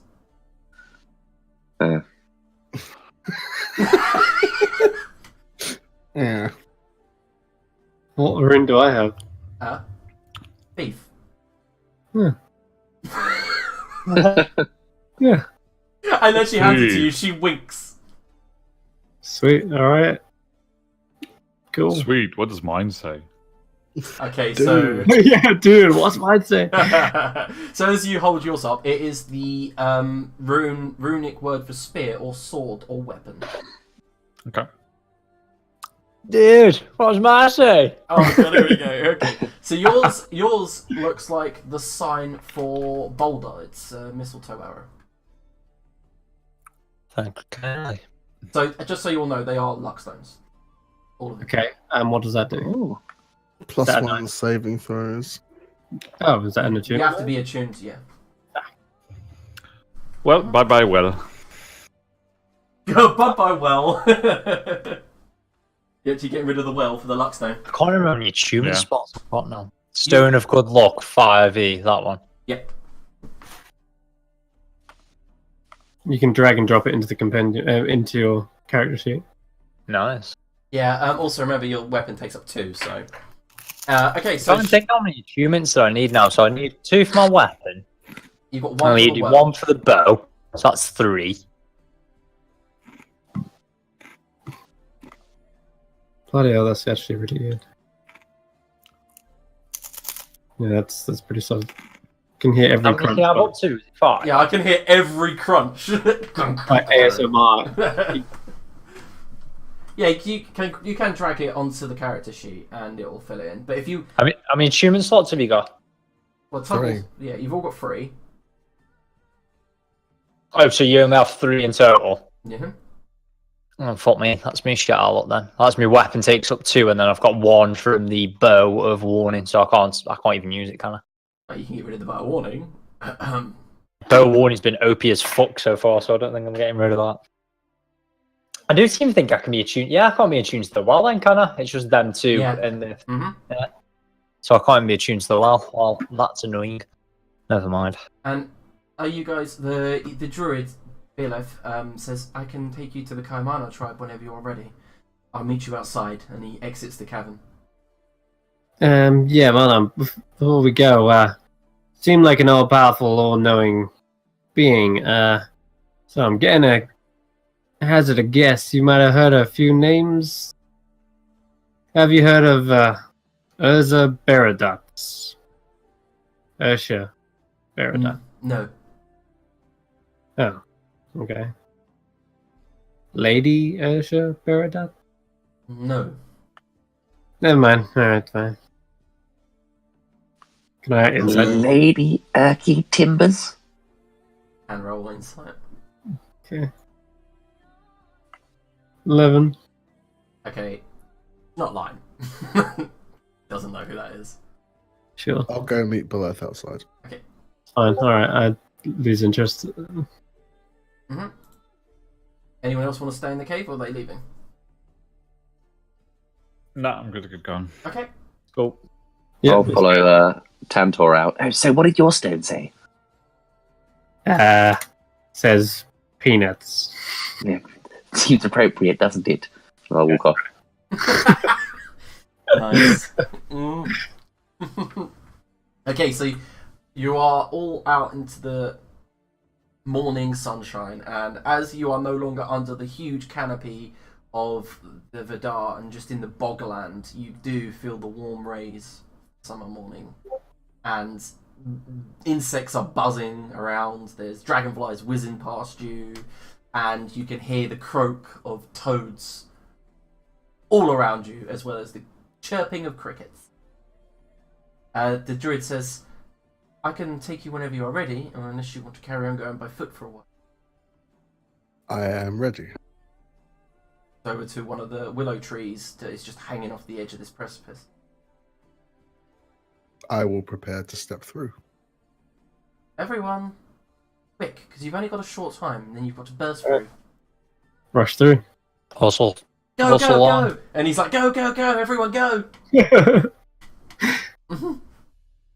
I'm assuming that's a yes from everyone, and you all just kind of rush towards the tree, and as you hit the tree, expecting to, some of you aren't familiar with the spell, expecting to just kind of bash into it, you're just kind of sucked in for a portal, and then behind you, you'll hear Beleth come through and go, whee! As you guys fall momentarily, maybe about 2-3 seconds, feels like you're free falling, and eventually you're shunted, kind of punted out of a thick bough, and as you guys kind of like fall and stumble slightly forward, you look up to bright blue skies, and across from you there is just a huge lattice work of just branches and trees all kind of over one another, and it goes on for ages, and it dips like hills. It's like the canopy of the Vidar is its own countryside. Like, it's got hills, it's got mountains, and as you begin walking forward, Beleth steps on one of the boughs that kind of rises up in a hook shape, climbs to the top, scrambles. There they are! And as he points in the distance, you guys can see a brief glimmer of smoke just kind of like snaking and coiling its way up into the sky. And he jumps down and goes, follow me, and begins running. Alright. I will follow him. Yeah. As you guys are keeping moderate pace with him, What is happening to Curtis? I don't know, he was just doing some kind of... I don't know. After keeping moderate pace with Bella for a while, eventually you come across what looks like in front of you huts. A big circle of huts with a fire in the centre. And as you approach, you see that they all begin to stand up and move towards you guys. And it doesn't take him long to realise that Beleth is running, but the way that he's running at front looks like he's being chased. And they all draw their bows and glaives and all prepare. And he's waving his hands going, hello! Hello! As you're all running behind slightly. And he realises what's happening, stops, puts his hand up and goes, put the arrows away! And they're all just moving forward slightly. There's maybe about 20, 25 wood elves all just kind of moving towards you with longbows drawn. Yeah, let them do their thing. Yeah, and eventually they get close enough to you guys also obviously stop next to Beleth as well. And one of them pushes forward, and Dolaf recognises him. You met him at the challenge stream. Dayhorn, your cousin. He slides his longbow around his back, and he does the movement, and all of them kind of lower their bows, put their arrows in the quivers. He moves silently towards you. Greetings, cousin. I'm here to see my grandfather. Of course you are. And then he reaches forward to shake your hand. I'm sorry about what happened at the stream. You just freaked me out a little bit, you know. You don't expect... It's fine, it's not expected. You don't expect to go out to kill a man and end up meeting your cousin, you know. It's a bit awkward. It happens. Of course, follow me. And the rest of you are led into the camp. They have a huge metal bowl in the centre of their camp, surrounded by teepees, and the metal dish is used for their bonfire. And you can see that they've got some sort of large bird, spit roasted over the top of it, and they're having their morning breakfast. Mother! Oh my god! Yeah, and as you walk in, he points towards one of the tents on the far side, and it's bigger, grander than the others. It's got side rooms. Thank you. And I'll start making my way towards it. Are the rest of you going, or are you staying? Come along, I guess. On my way. Yeah, just look at the rest a little bit, see if he's willing to house with him. Yeah, he doesn't seem to give any kind of indication that you should stay. Just nods. Okay, so as you pull the tent flap back, you see first a broad-shouldered elf leaning over a table from where you are. You can only see his back. He has long red hair in many, many plaits that's tied up into some sort of man bun at the back. And he turns, and you see he's got a scar down one face, many, many tattoos. And then as he moves to the side, there's a female elf next to him. Her face and neck are entirely covered in tattoos. And you know who this is, Dolaf. This is your aunt, Aya. Mm-hmm. And but beyond them, sitting on a throne made of oak that seems to be petrified, is Fenbala Kamana, your grandfather. He's old. His long grey beard is wispy like snow. His hair, or what remains of it, is tied into a kind of comb over and a plait at one side. His sharp ears droop ever so slightly at the tips. And he's got one ear full of earrings, and one side of his face is burnt, and the other is just covered in tattoos. And you can see the scarification of the burn, or whatever it is, has burnt away whatever tattoos he earned on the left side. His neck's covered in them. They travel down his arm, which is still thickly muscled for his age, his arms. And he has a greatsword sat on his lap. Mm-hmm. And as you walk in, a smile creeps across his face. Forgive my interruption. There is no need to forgive an interruption. A grandfather always wants to see the grandson. And he just rushes past and goes to hug you. Unexpected, but Yeah. a hug. He holds you back and he goes, what has it been, 200 years?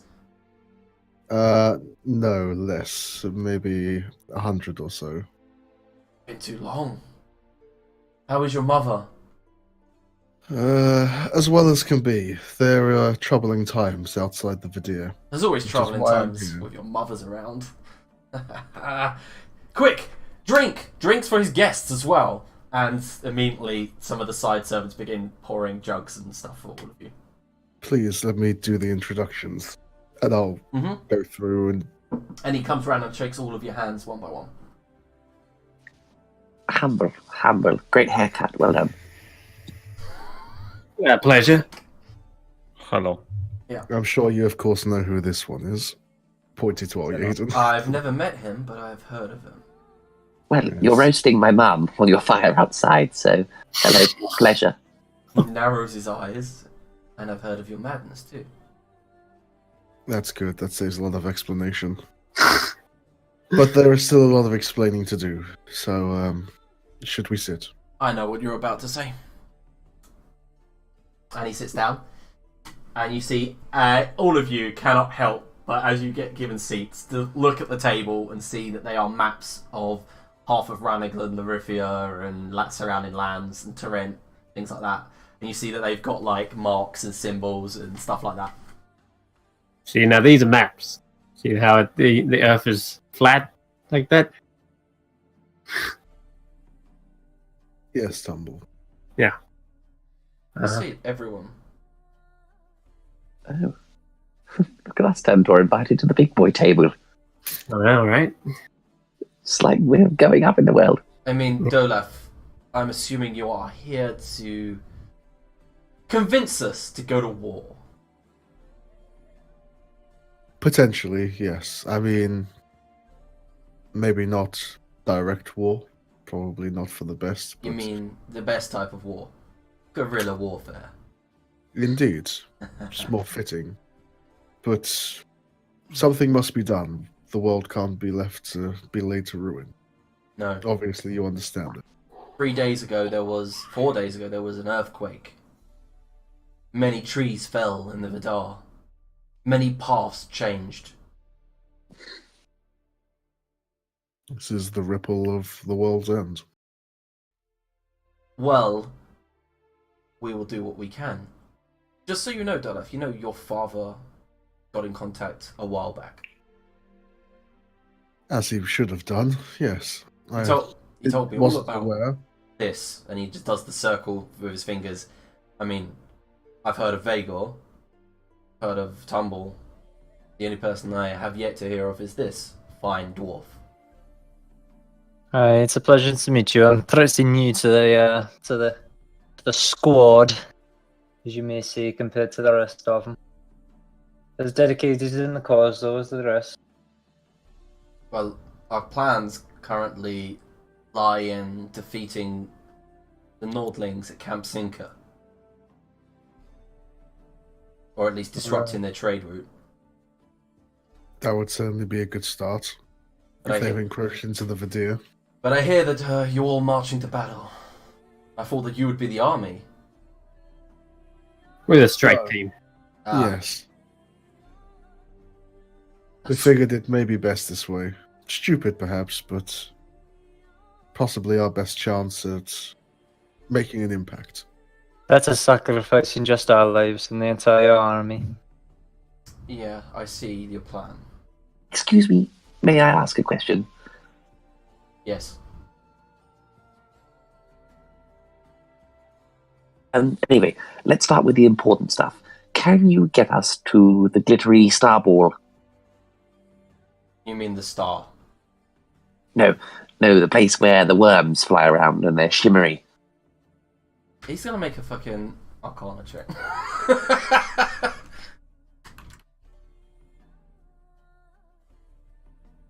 Wait a minute. So it's 2 versus 5.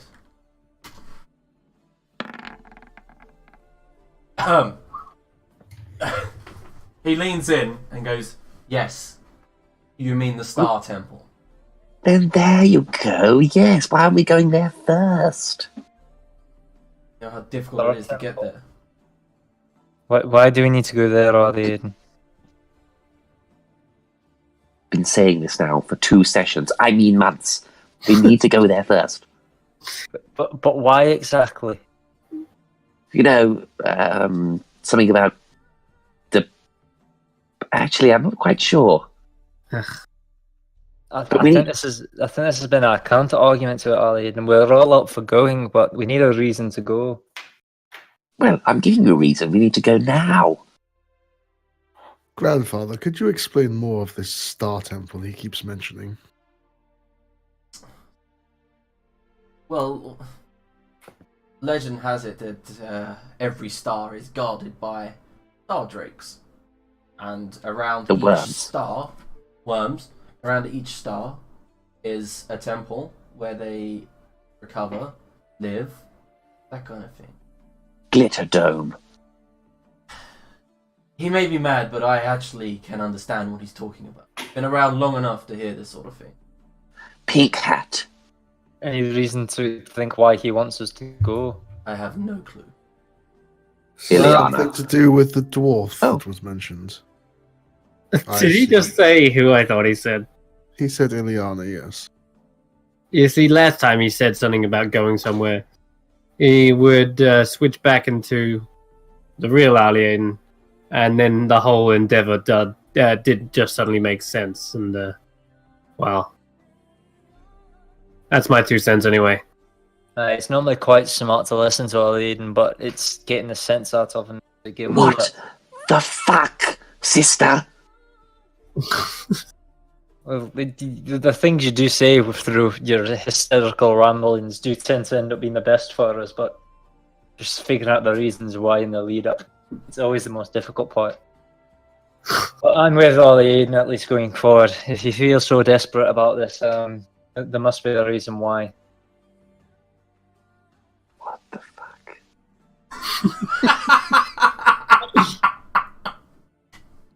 Sorry guys. Yeah, He gets me. So are you aware of a way to travel to such a place? Obviously, we're pressed for time here. He nods. Well, Yeah, press for time. there is 2 ways. Either you need a very powerful spell, or you need the mirrors. You need just... Wait. I don't want to send you that way, so let's not talk about that. What, like your mirror? No. Donut? You need magical mirrors. Yeah, but that his is magical too. Yes, it's a small demi-plane contained within it. Oh, you have a magical mirror on you now. No, not with me. It's at the towers, unfortunately. But it connects to, I believe, Alieden's master's demi-plane. That will do. Wait, what do you mean that'll do? That'll do. You can, what, change the destination of it? Well, your father probably could, or someone powerful enough. You have to be able to cast a select spell. What was it called? With an Arcana roll 26, he says gate. What a gate spell. Hmm. Oh, Interesting. I can do that. You can. Yes, look. And he pulls out a piece of paper. What is it? A scroll? Yes. If that's what you call them, I call them wishing slips. Is this the scroll that we picked off the Valkyrie? Yeah. I don't know. It sounds like a powerful deal. You need a magical mirror first. Grandfather, is there a teleportation circle here? No, we move too much. There's no way we could. I do know that Fafnirham has one, and we've tried to disrupt it as much as we could. Hmm. I Do tell you know where its I- runes? No, I do not. That's unfortunate.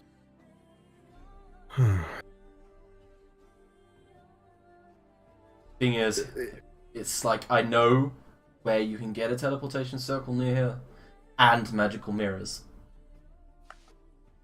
Go on. Kabsinka? No, in the bog. That would have been convenient. There are 3 women that live in the bog. They have a teleportation circle. They have magical mirrors. No, sorry, we're okay, thank you. Let's go and kill the Nordlings. Wait, didn't you just say you wanted to? What's up with Yes. that hesitation in your voice, Saladin? No, we're okay. We're fine. Let's carry on with scary war stuff. Why are you so scared, Saladin? I'm not scared. I'm bored. Let's move on. Yes. Boredom, exactly. Tell us more about these 3 women in the bog. I'm going to take a stroll. I'll be back momentarily. Cheap, mother's calling. Bye bye. Oh my god. Petrified. Yeah, tell us more about these fine ladies at the bog. Well, I ain't gonna lie to you, they are hags, but they've been known to deal in magical items and stuff like that. As in, you can purchase stuff with them. They aren't inherently going to attack you unless you attack them. I think it's worth a visit. I mean, we've traded with them before. It's just we care not to because they are blatantly hideous.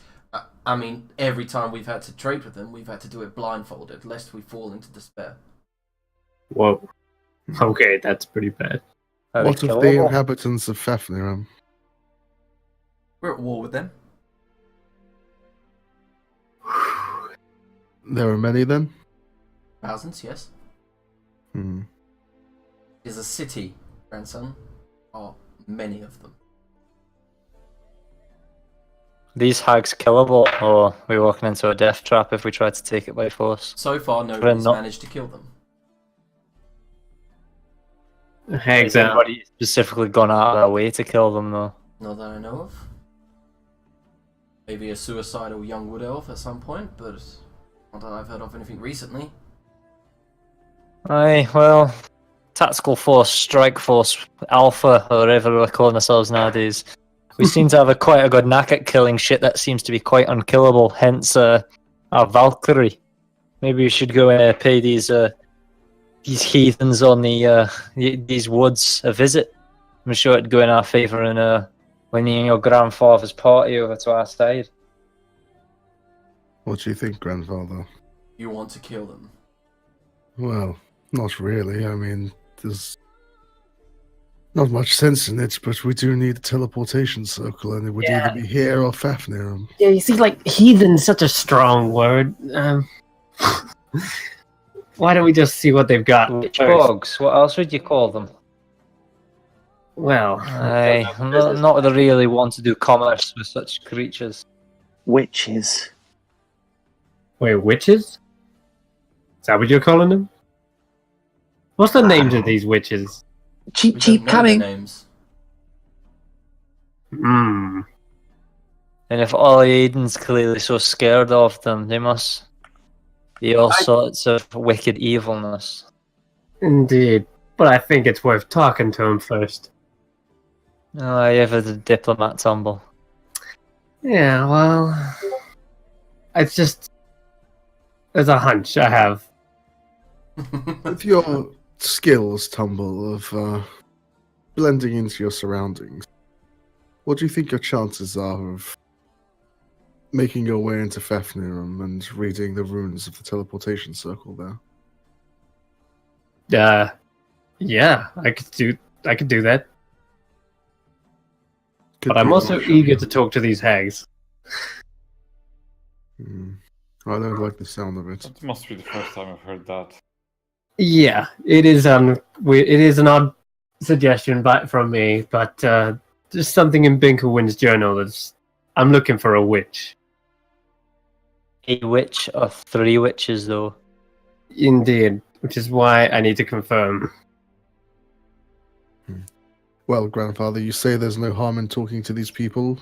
I'd be careful, but yes. The hags, they like to barter, they like riddles, and they will certainly attempt to... Well, they will certainly attempt to extort you, that's for sure.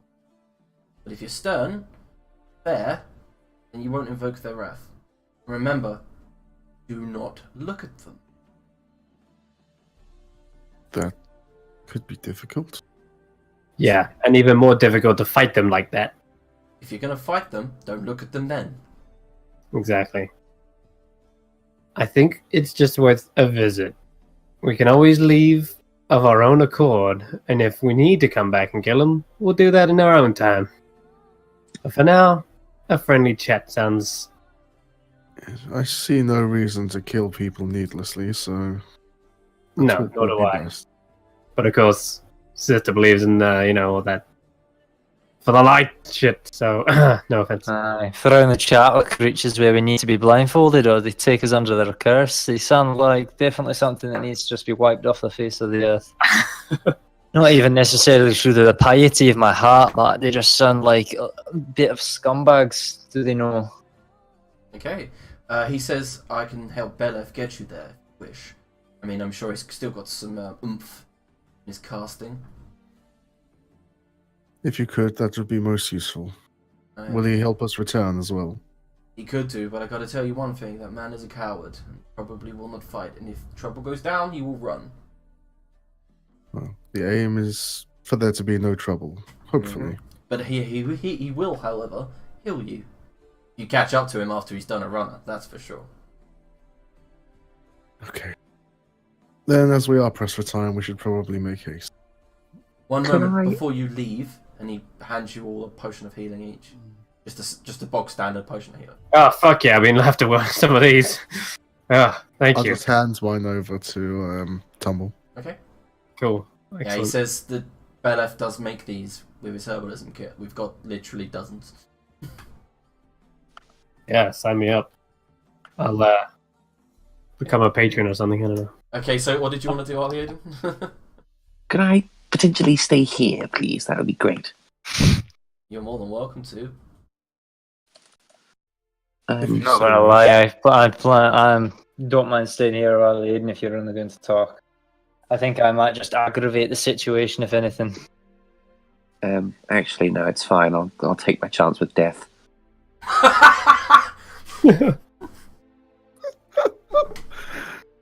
Spot on.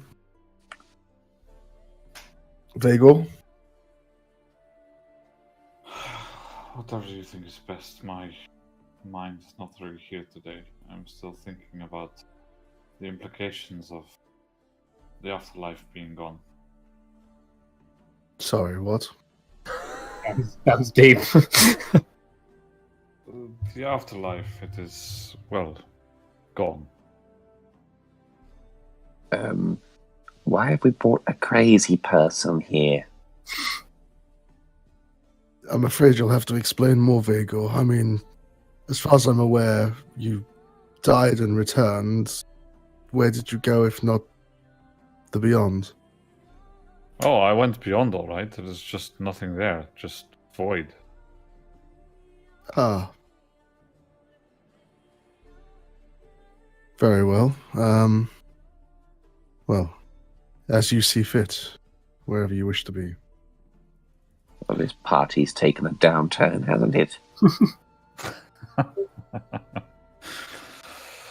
Very well. Well, I shall see. Is there anyone else that will stay here with him? And I'll point it early at him. No, please. I'm going to go with the whole group. Well, I'm not going to be left here alone then. Let's go straight to these hags. It's cool. I'll stay here. What are you up to, Ollie Aiden? Cheap. Mother's calling. Goodbye. Well, grandfather, we're ready as soon as Beleth is. Okay, so Beleth is outside having some breakfast and talking to some associates, and you can all hear them bragging. Any of you who know Sylvan can hear them bragging about yesterday's achievements in battle. One guy's got a head, and he's dancing around the fire holding up a furbolg head, and then he throws it in. And one of them's got a dragonborn head, and then they end up throwing that in as well. Sizzles, the smell of flesh wafts around. And Brelef is kind of laughing with them at the jokes, and they're all like, in Sylvan, Dolaf, you hear, but you turned into a bear and ran away. And he's like, yeah, but I also ended up fighting more Fafnir Guard further down the line. Considering you told us not to mention that, you've not done a very good job yourself, Beleth. I ended up fighting in a clearing, didn't I, Dolaf? You can prove it, right? I killed 4. Do I care for Wood Elf tribalism? Yeah, my mum was one. Please, I have some business if you wouldn't mind helping us, Beleth, and I'll just change the subject. Okay, yeah, sure. We need to travel to... there's apparently 3 hags that are sometimes traded with in the Vidir. No, begins walking away, heading towards his tent. No, not happening, bye. Closes You the just tent. have to take No. us near. Someone finally making sense. He just Oh, opens is he- his tent and goes, they will turn you ugly. Those 4 people you killed earlier, it was a heroic battle. You make You did very well. Make him a persuasion movement with advantage. Oh my god, really? Oh, guys. Really? Okay, he goes, it's not happening. I am not going anywhere near those bitches. Honestly, yeah, you shouldn't either. I'm just saying, Prince Dolaf, that if you go near them, Lord, and what's the problem with them? Please. they will turn you ugly, right? I had a friend that went to them looking for medicine. He got the medicine, but he came back without a face. Whoa, okay. What did he do? Hold on. Did he look at them? Yes, he looked at them. And it's hard not to look at them. Yeah, we were told that too. Can't fight off what you can't see. How desperate are you to see these witches tumble? It could range from semi-important to this is the most important thing ever. I think Again, it like could be- with Vagor, could you please explain? Binkerwin mentioned of certain individuals who own certain things for a Can certain... we skip the whole shrouded secrecy? This is important, let it be known. I'd rather tell you privately. Very well. And I'll motion off to somewhere that we can go, hopefully. Yeah, like, picture just emptiness around you. You're on top of the canopy, so... Okay. I hope we are past secrets now. Everything is important. We must be clear with each other. Yes, I know. But these are secret in nature, not because I'm trying to keep them from you, but because I don't want others to know and for them to fall into the wrong hands. Binkerwin's journal explains that there are 5 keys that unlock something held away within Umbundaben. I told you that deep gnomes are... Well, they house a lot of powerful magical things, and they keep it from the world so it doesn't fall into evil. They're known as the keys of salvation. You think there could be something useful to be unlocked with these keys? Yeah, I'm pretty sure whatever's down there is incredibly important. And there was a council, and Binkerwind was one of those, and he had one of the keys. He only knows where a couple of them are, but there's a rumor that one of these witches might have it. I need to confirm if her name is what the one I've been asking for. Remember I asked about the dragon, Ursha Baraduts? Well, she's one of them witches. I understand your issue in this.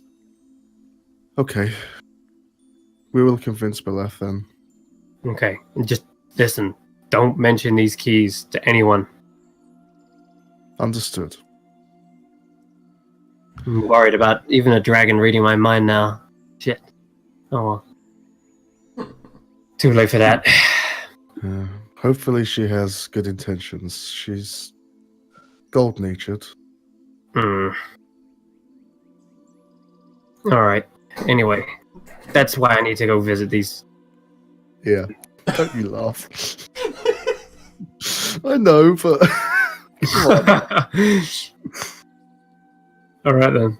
So we'll head back to the group. Okay. Alright, who's coming? Who's staying? I guess it's time to face my fear. Yes. No. That's exactly what we don't want to do. We don't want to face them. Trust me, I have a mild score to settle with them. Come on in. Yeah. What would it take for us to go there? Well, I'll drop you off nearby, but I am not going into their swamp. That's all we ask. You'll take us the whole way there, otherwise I shall turn you inside out, little man. Intimidation. Yeah.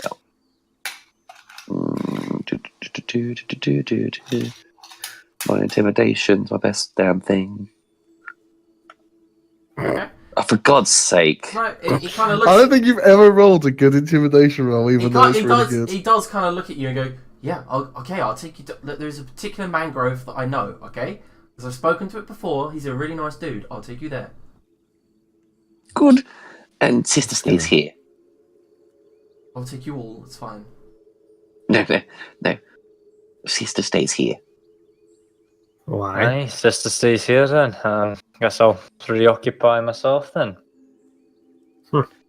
That sounds You desire. Cheerio, sister. Sister, you notice that Elef looks at you, confused, shrugs, and goes, "I'm on anyway." Like. If Aiden really doesn't want me to come along, I'm quite fine well, staying back He here. holds up his hand and he casts the spell on the bough beneath him. Oh my god, what are you doing? I hope you've got another one of those. One more, but that was to get back. Useful. And always says you were stand home. speaking, and he goes, "Oh, did I do that wrong?" Yes, a little bit. Oh, God. This is awkward. Well, anyway, as I was saying, we should probably collect some cloth to make the blindfolds as grandfather suggested. We don't want to go into this, well, we're going to go into it badly, but prepared at the very least for whatever beguilements these witches have. Jesus Christ, witches. I'll go speak to my grandfather about trying to grab some cloth or something just to make some makeshift bandages and things. Mm-hmm. Okay, so he goes, "Yeah, sure," and just hands you some leather straps with buckles. I mean, they literally have some that they use to deal with them. Yeah, while we're Yeah, making them, I'll say I don't see any reason why sister shouldn't come. As long as she can stay her sword, even if they do show some evil sides. I think we need to just confirm something first before we start swinging heads. I mean, I leave it to sister, it's her choice. I'm willing to come, but like I say, Aiden seems to be particularly against it. Yeah, for no good reason. You're coming. She freaks me out. That's a good reason. Just deal with it, Ollie Aiden. Alright Fine. then. Gives Being one of tough. them. Gives one of them ridiculous things. Oh, you're all ready. Yes. Oh, yes, we can go. I'm there with my Thanks for inky black eyes. I put the wrap on, but I've still got perfect 120 vision. Yeah. That's trippy. No, it doesn't. It doesn't give you blind sight. It gives you dark vision. If it gave you blind sight, that would be well OP. But no. Okay. Okay, so you walk out to Beleth and he says, I'm ready, but we may have to camp out afterwards. What? Why? Because this place... It's fine. If we get what we want, then So it won't be a basically, problem. let me tell you what's happened, right? So you guys, right, have teleported here, right? And the bog is like here. Mm-hmm. Oh, for God's sake. So you're teleporting like 150 miles, not even, well, just below that. So you're going to have to camp out or walk back, which isn't going to happen in one night. Because he can't cast the spell again? No, because he only has 3 spell slots at that level. And that is his max level. It's fine. So you can't cast it a second time? Well, he can cast it 3 times, but he's already cast it 2 times. 1 to get you here, 1 by accident. It won't be a problem. Alright. I have a feeling it'll be a problem, but sure, let's go. Okay, I so... have no idea why we're doing this. Surely we're wasting time. Well, how about you follow... We're going to follow your little time-wasting thing afterwards anyway, so... Waste of time. Beleth, we're ready. Let's go. Okay, he casts it on the bow again, beneath your feet. I go so for it. I'm pretty sure the only reason we're doing this is so we can do all Aiden's thing that we know. Yeah, that's true. Okay, so you can jump through this time. So you jump through, you all fall in, and then Bella falls in after you, and you guys appear near a mangrove, and immediately are like ankle deep in water, more like knee deep for Tumble. Shit. Which is Give me a hand. I'm going to get out and climb onto fucking vehicle. There's no such things as witches. There's no such things as witches. Are we? Is this like their cabin? Are we like right there? Yeah, right there. Yeah, And he okay, goes, yeah, Bella says, I've got you I'm- here, and he runs off northward and says, I will be out of this bog, and then runs off northward. Yeah, I strap up like, straight Right, away. well done, boys and ladies. Mm-hmm. I can't see anything at home. You Well, can't see that's him. because we have No. things on our eyes already, then come on. No, it's fine. I'm blind. I'm blind. We're going to try and fumble our way towards the cabin. Okay. Yeah, well, have you put it on already? I'm not wearing a blindfold. No. Okay, fair enough. What is that? Yes, he is, and I am wearing a blindfold. Okay. So, you guys can look down and see the ground. You know, you just said maybe you're not allowed to look at their face, so you can just move forward and move around. So it's just like blocking like that much off then. So Yeah, it's like, yeah. It's kind of like a kind of... It goes over the top of your eyes. You can look down and just see your feet. yeah, it's like horse blinkers, but Yeah. down. Mm-hmm. Going to stay over here if possible. You guys, go ahead. Yes, that's fine, Aiden. Good. Tumble. Yeah. Hold on, I'm just getting on. Oh no, he's actually gone to get a There we blindfold. go. Okay, we're good. Let's go. Oh, well played. I'm concerned that Y's got that. So close to hand. Mm-hmm. You just Alright. like to take off the strap on and the handcuffs. It's a scar. As you're in the know here, Tumble, do you want to take the lead? Okay, I'll try and feel around for the door of the cabin.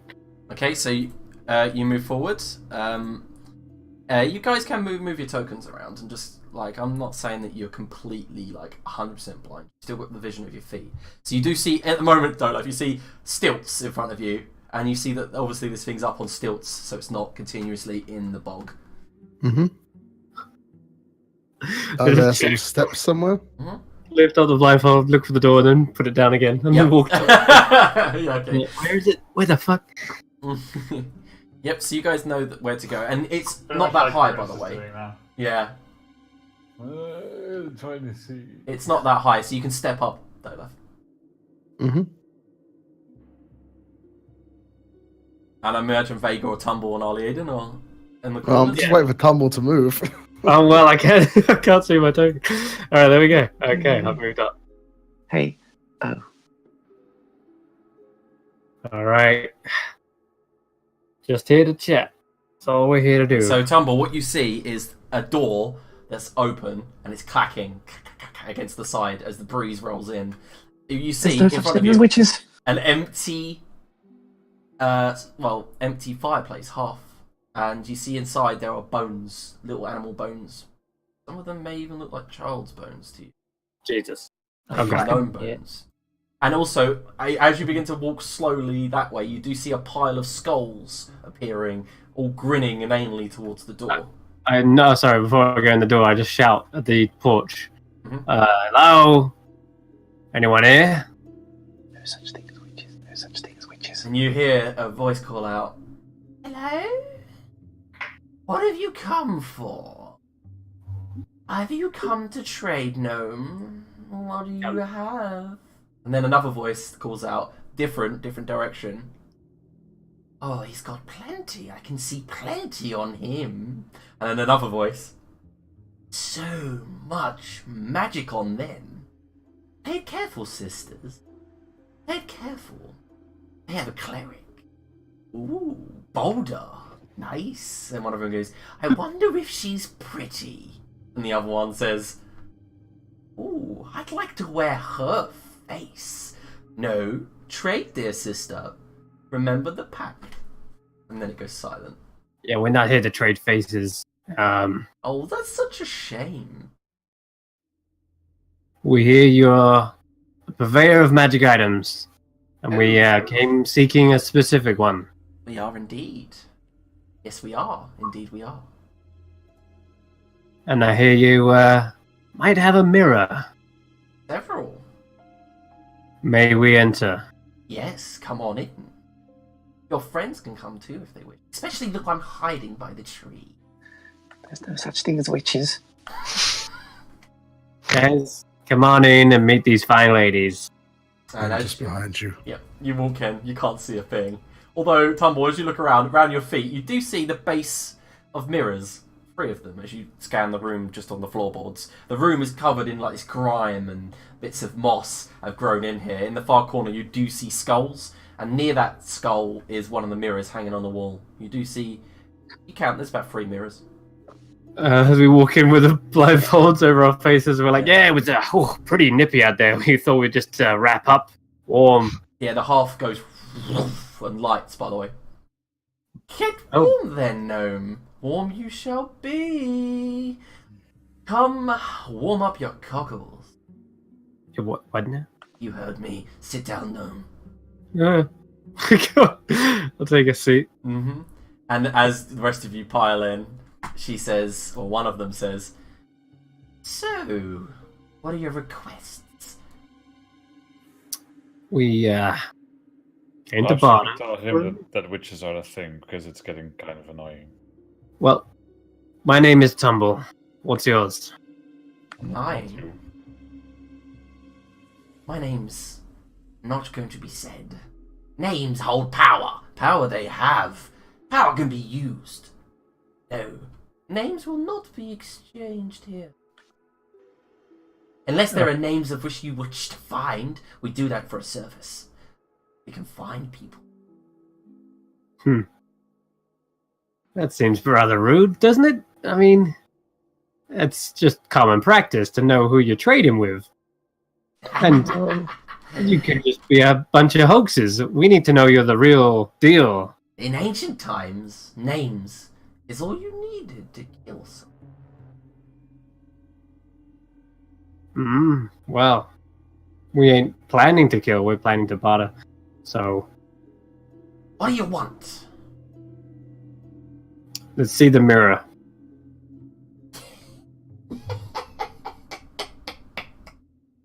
No, you'd have to take off your blindfold and take a look. I'm very good with my hands. I'm pretty sure I could feel glass. Okay. How about you step 5 foot to your left? Right here. Right here? Yes. I step on the floorboards. Yeah, it's 5 foot to Do your they left. seem hollow? No, they don't. Okay, good. There's no Now, trap. 5 foot to your left again. Uh-huh. Bonk into the wall, I'm Yeah, guessing. and as you begin feeling out, you feel glass. Huh. Smooth. And one of them goes, you hear cackles from two of the hags. and one of them goes, shut up! How big is this mirror? Can I feel the outer edges? Yeah, it's about maybe 3 foot wide, and it goes taller than you. While all this is going on, can I do my very best to echolocation and try and determine where these are when they Yeah, speak? you can make a perception check. I'm going to draw forth the wand of detect magic and say, I need to check the authenticity of said product Okay. and appraise. Okay, so first of all, Dolaf, you get them from all around you. It's everywhere. Cool. Like, 3 different directions in the room. It's difficult to pinpoint each. You can't quite tell what magic this is, but it's definitely magic. In fact, I would say illusion, as well as conjuration.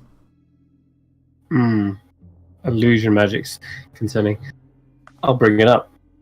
Yes, I'm sensing a portion of illusion magic on this As your- magic. Your hand is like out, feeling the mirror. Illusion? I assure you, these babies are not an illusion. Well, I'm definitely picking up some traces of it with my appraisal wand. I see. I see that your appraisal wand is ready. Yeah. I've been wrecked. You said you were good with your hands. Keep feeling, little gnome, and the other hag's like. Okay. You say you want the mirror, but you've come for the mirror, and the mirror is the only thing we cannot give.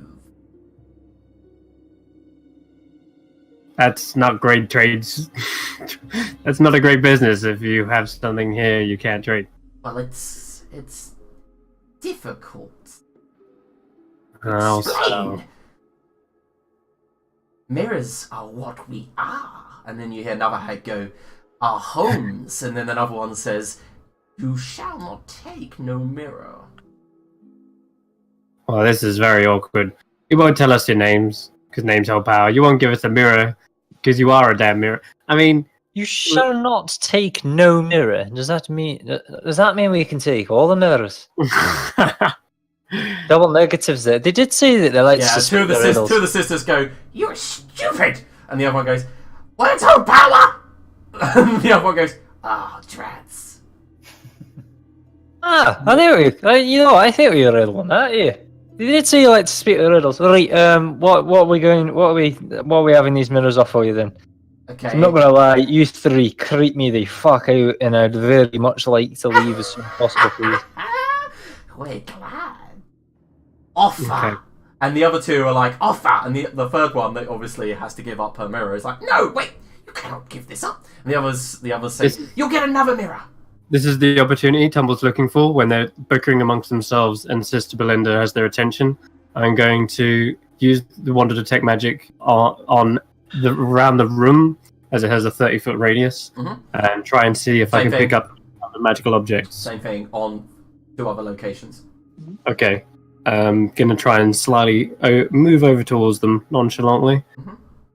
Where are you going? Are you done touching the mirror? And the other 2 hags cackle. Oh, I was hoping they'd be distracted still. They are bickering still, though. Okay. Which way are they? I'm ignoring what they're saying, and which way are they? One there. One there. And then one right next to you. And one of those is the mirror, or are they All separate? 3. All 3. Okay. And what magic do I detect? Like I said, illusion and conjuration. Conjuration. But no magic items, or is that what I'm picking up on them? Perhaps I don't You know. can't. No, you can't. Okay. Right then, bartering. Right then. What's of interest to you? I guess. Are you wanting Offer.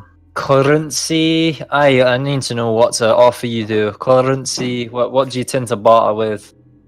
What do you prefer? We have a few different revenues of income we could look to exchange. I'm a gem crafter at heart. Yeah.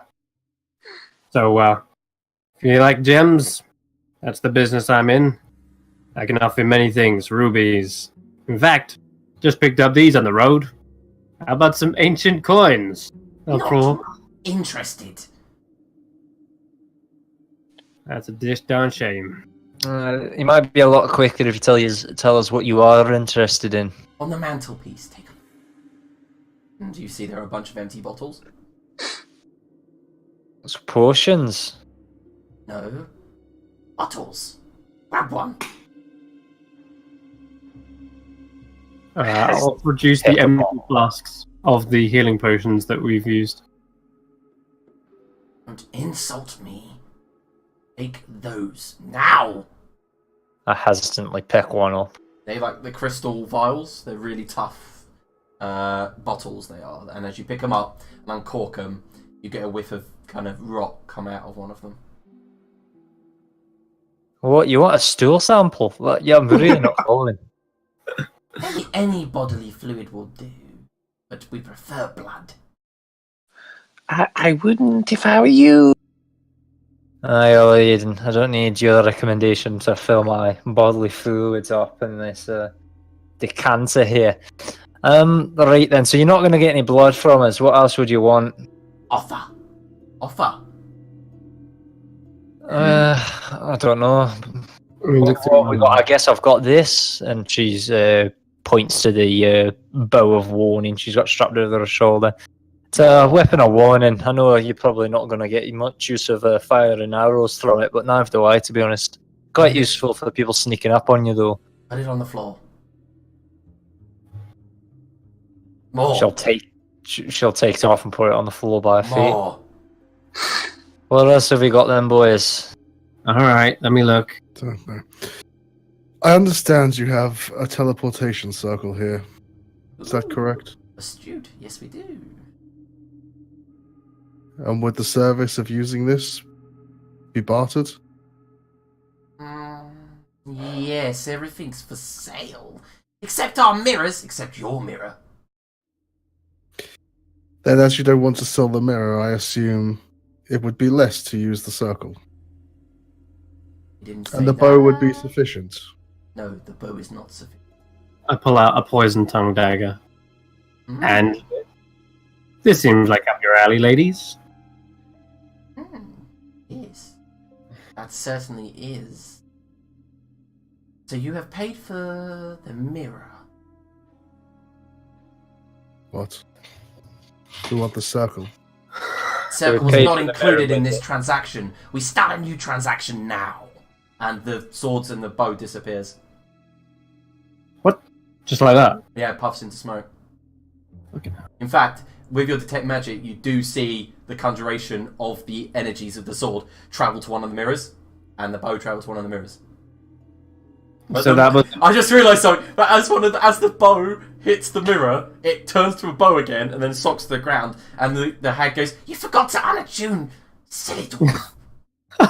Right, yeah, I guess there is that. Well, I guess that's the transaction cancelled. New transaction. Oh, unattuned to the bow. So we've paid for the mirror with the sword and the bow, and now we need to pay for the use of the teleportation Why circle. are we trading for this mirror? well, isn't the mirror supposed to help Isn't transport? that what we need? No. We have one. Not with us. Hence the circle. Well, you should have said that before we just bought the fucking mirror. And that's when you hear some footsteps. They're wet, and they're on the floorboards, and tumble. You hear creak. And then, right next to you against the wall, something. Haggard, you see the feet below you. You see flesh, tight flesh wrapped around decrepit toes that are all curled up and bent inwards. Place the mirror against the wall right next to you, Tumble. It is yours then. Sister, let me borrow yours! Oh, it's gonna get cramped in here. And then it retreats. And then just stops. Okay. Right, and Olaf, we already have a mirror now then. Do we need to use the teleportation circle, or are we good to leave now? Depends if we want to use a wish slip. It's happening. Right then, ladies, I guess whilst we hear it, is there anything else you've got up for offer? Yes, we do. There's one other thing I'm after, actually. What's that? A key. A key? We have many keys, but do you have many locks? I have one lock, so I need one key. Okay. And it has to be the right one. This is the first thing that's interested me all day. Witch's hat or no? What do you want? Let's see your keys. All of them. And then there's a rain of metal. As in the center of the room, you just feel like there might be maybe a foot-high pile of keys. Fucking hell. That's a lot of collected keys you got. Tell us what lock it unlocks, and perhaps we can help you find the key. And if it's not in our pile, we can find it. It's one specific to me, so maybe I can help find it myself first. You're gonna use another charge of detect magic from the wand? None of the keys are magical. It's not here. Then tell us, who is in possession of such key? We probably don't need to go into this tumble. Think about what they're going to do here. I don't mind saying the name. Just saying, we have other means. Who has it? I asked, is this definitely all the keys that you own? Oh, And you definitely don't have any more? No. Then I guess our business is concluded. As I was saying, anything else of interest to you, you might be willing to barter with us. We have some strange odds and bits and bobs that you could take away. Anything that I'd use to help us in the coming wars. Coming war? No. I have a potion that turns you into a gelatinous cube. Interesting, but not particularly used for me. Anything else? Sounds I think I'm great. done here. On the outside. Sounds great. Padded armor that, when worn, drives you insane.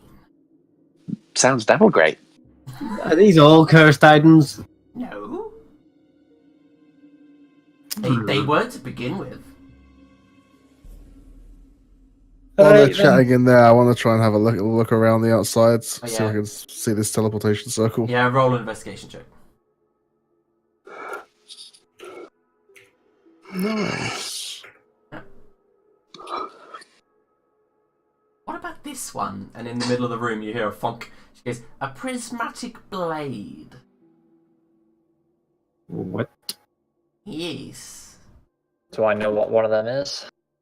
Nope.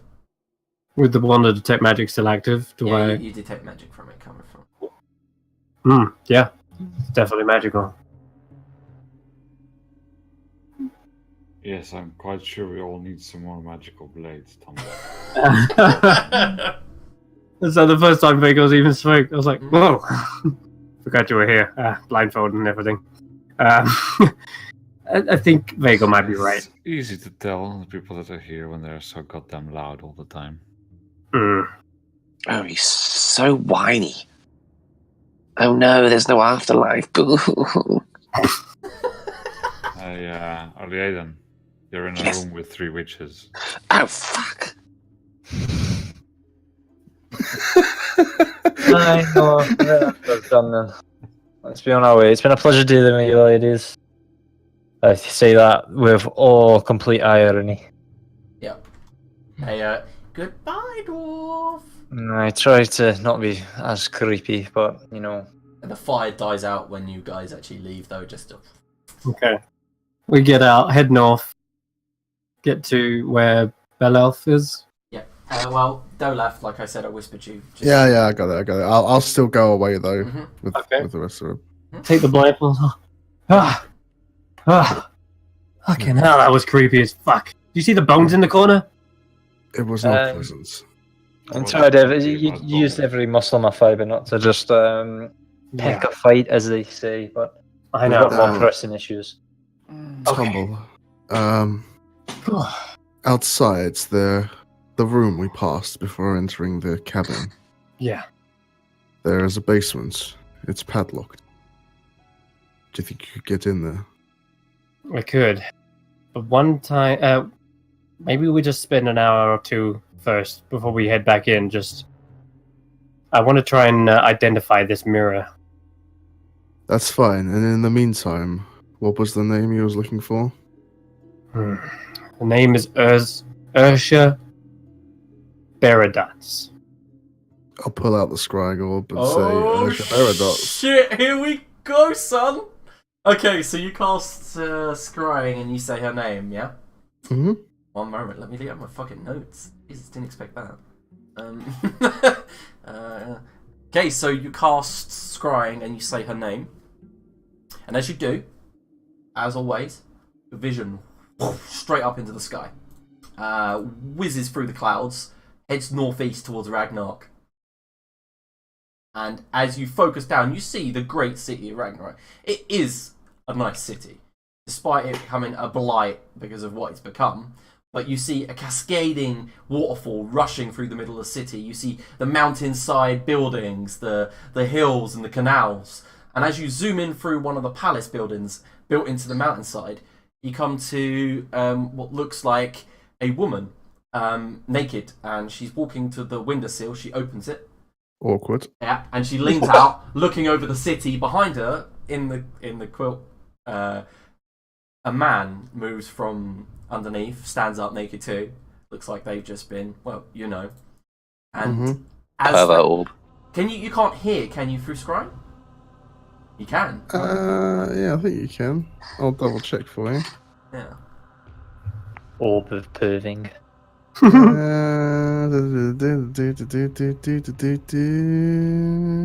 If I was invisible. Oh, don't. I sang that Sunday at World's Largest Dungeon, so. Okay. See and hear the Okay, target. so Yeah. the man stands out. He's a heavy, muscular Nordling with shaved sides, thick plait.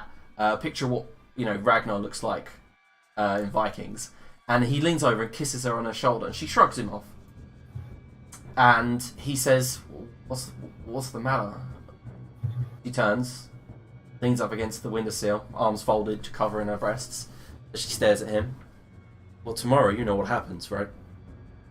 He shrugs, just like every time. "We'll win. We won't even have to fight." And she sighs, leans out against the window again. "We should really do something about her."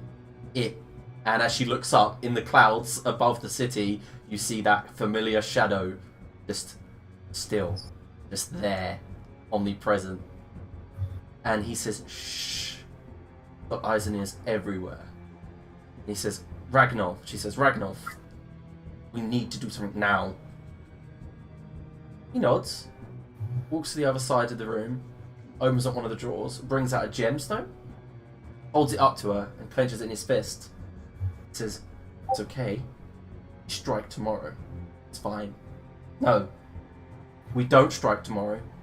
At the battle, when she's distracted." And then they both walk to one another and kiss each other on the lips. Do you continue to listen? Yeah. Okay, so they then begin to discuss an assassination plot on someone called Discordia. Okay. They say that he, Ragnolf, will use the gem, which is apparently a powerful artifact, to try to attack Eris and Discordia and kill her, while Lady Usha Beradots, the one you're scrying on, who's now just getting dressed and shuffling into a robe, will attempt to backstab Ileana during the combat that's to come. They plan to take...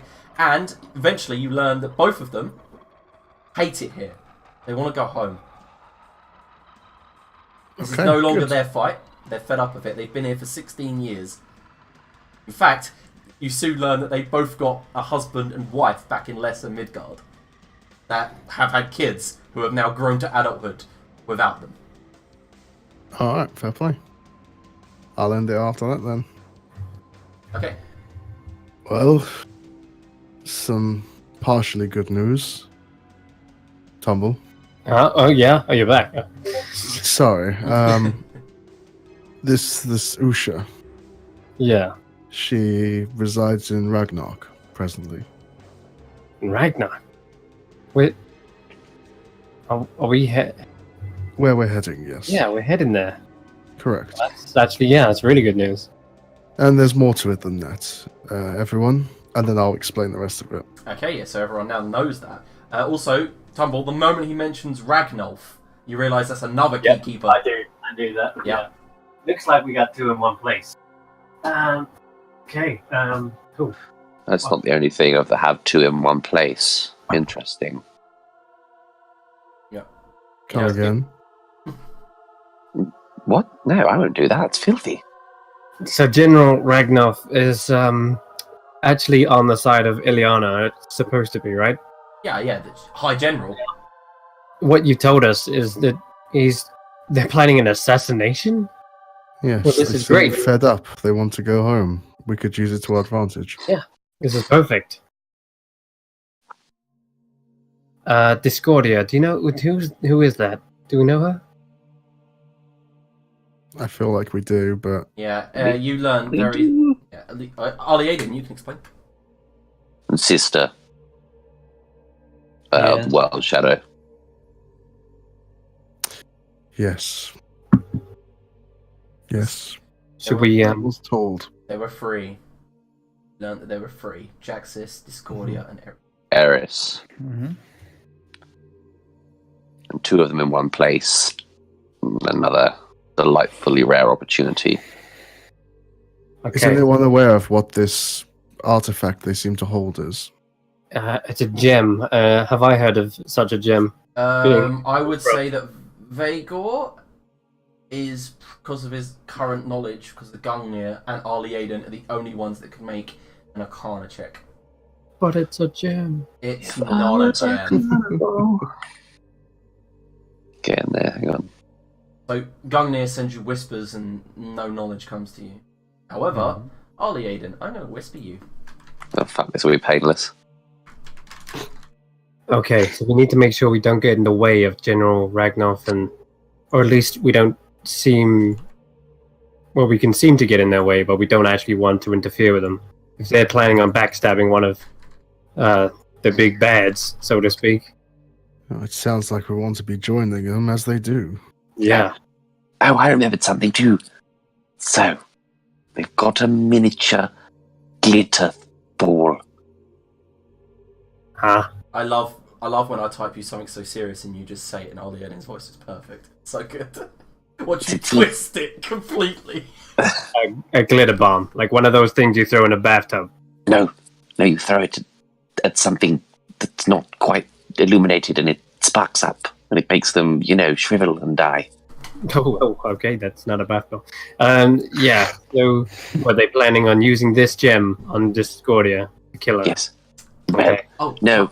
Tumble, Not killer. just make an intelligence check. Okay. Just straight, yeah. This is just to remember something. Okay. Yeah, 60. okay. Yeah. I think I plus one from your lockstone. Oh no, I guess you haven't changed that yet, have you? No, I can't. Yeah. I think I know what it is, but in character. Oh.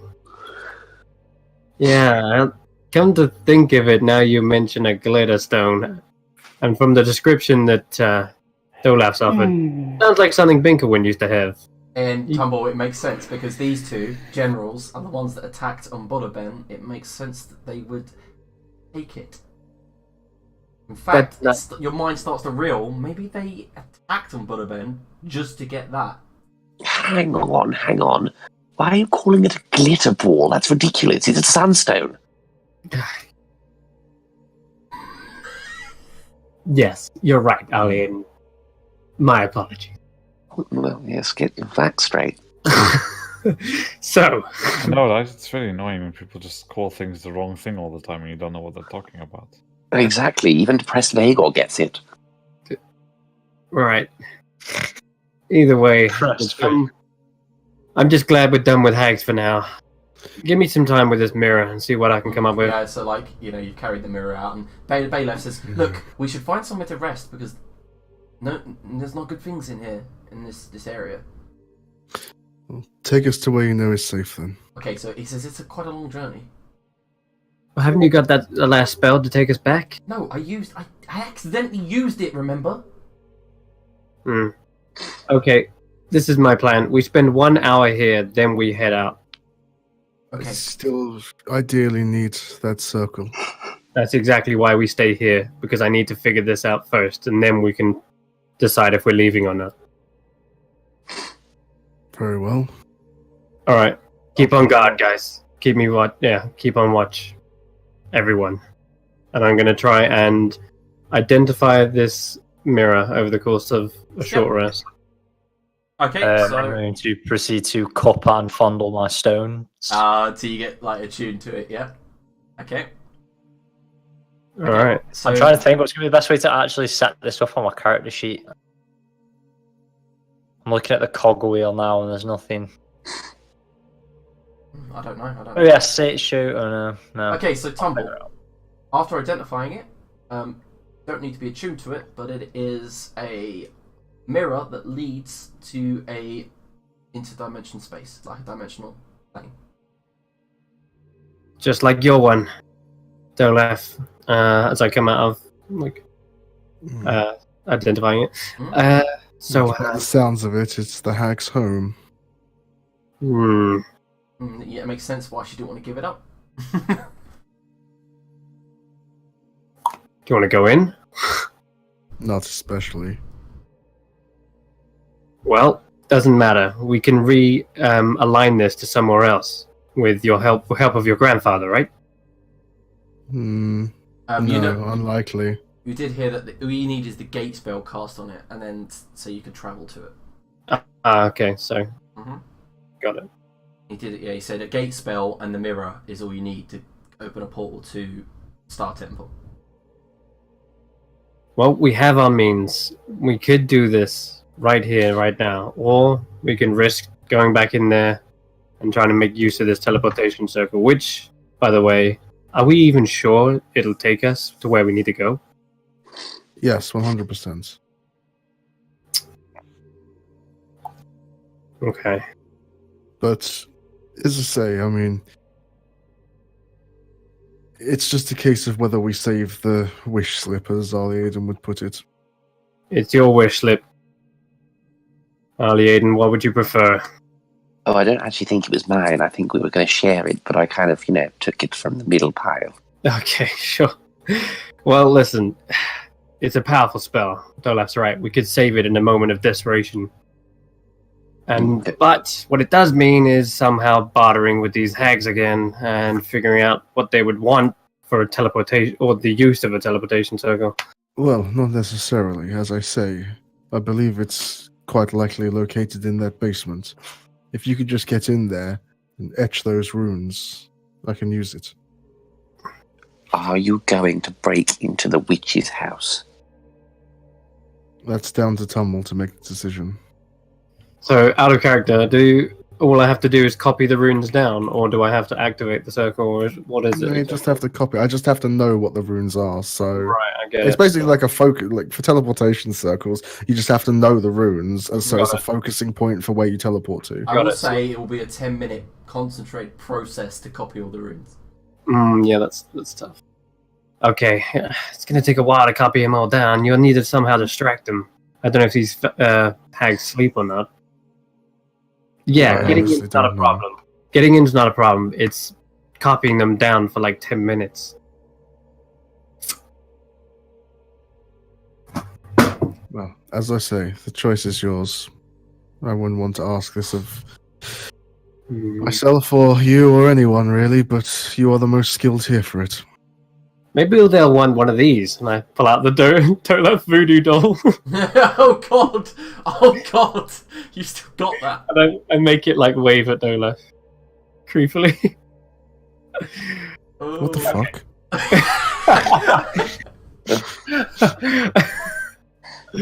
Yeah, well, this is tanks. I really haven't decided what to do with this yet. Yes. Keep it safe, preferably, I think. Okay. I'll put it back in my bag. Aiden, are you proficient with any illusion magics? Invisibility? I'm not quite sure. Because if Oh, he no. was, I'm sure it would certainly aid Tumble. I'm afraid I'm not, no. Really? Although I can make all manner of distractions. No, Hmm. that's true. Significantly better at the distracting part than the making people not see you part. Belelf, what about you? Got any magic you can cast on me? Invisibility? One moment, let me just have a quick look. Powerful enough to cast. Yeah, he is a powerful druid, but I don't know. It's just a hunch anyway. I could make it. I have got some illusionary magic. It'd just be so you couldn't be heard whilst you're there, but other than that, it's not going to be particularly useful for you. Hearings? Good. I guess I could do that, and then I could just give you the Baldur's guidance going forward. I But tell you other what than that, I can do. Polymorph you into a creature if you to get it. that's a good idea. Okay. Give me the tiniest little piece of parchment and the tiniest quill you've got, and I'll try and copy it down as a No, rat. I meant just so you could sneak in easier, that's all. Oh, okay, alright. Yeah, that's true. That'd help. That'd help, actually, yeah. I don't know, where was the basement? Was it like around in a different room? It's just around the side, and there's like that classic kind of basement where it's like a diagonal hatch where it's all chained up. Oh, it's on the outside of it? Yeah, it's on the outside. Okay, got it. Yeah. Sure, I'll do it. I've got the major image illusion spell. Could I do it to where it's a point so it's like just a 2D image in front of where he's going, so it just looks the same? You know, like the repeat Major CCTV image footage. is really powerful illusion. So. Yeah, just put like a really big major image in front of it, just so it looks identical to it. So if they just have a glance at it, or it just looks like normal, it just looks like skipping back CCTV footage. I will let that happen. Yeah. You could make the door actually still look closed and locked. Yeah. Yeah. All the time you concentrate on it, you can change it any way you wish. So yeah. Cool. Yeah, I'll do that. And how do I need to be in? What's the range? What's the other 60 spell? feet, I think. It's 120 feet. 120 feet. Yeah. And what's the other spell that helps me stay I've got quiet? silence. That's also concentration, isn't it? Yeah, I won't be able to do both of them. Okay. What about you, Ian? Can you cast silence? No. Okay, alright. It's Fine. not really my style.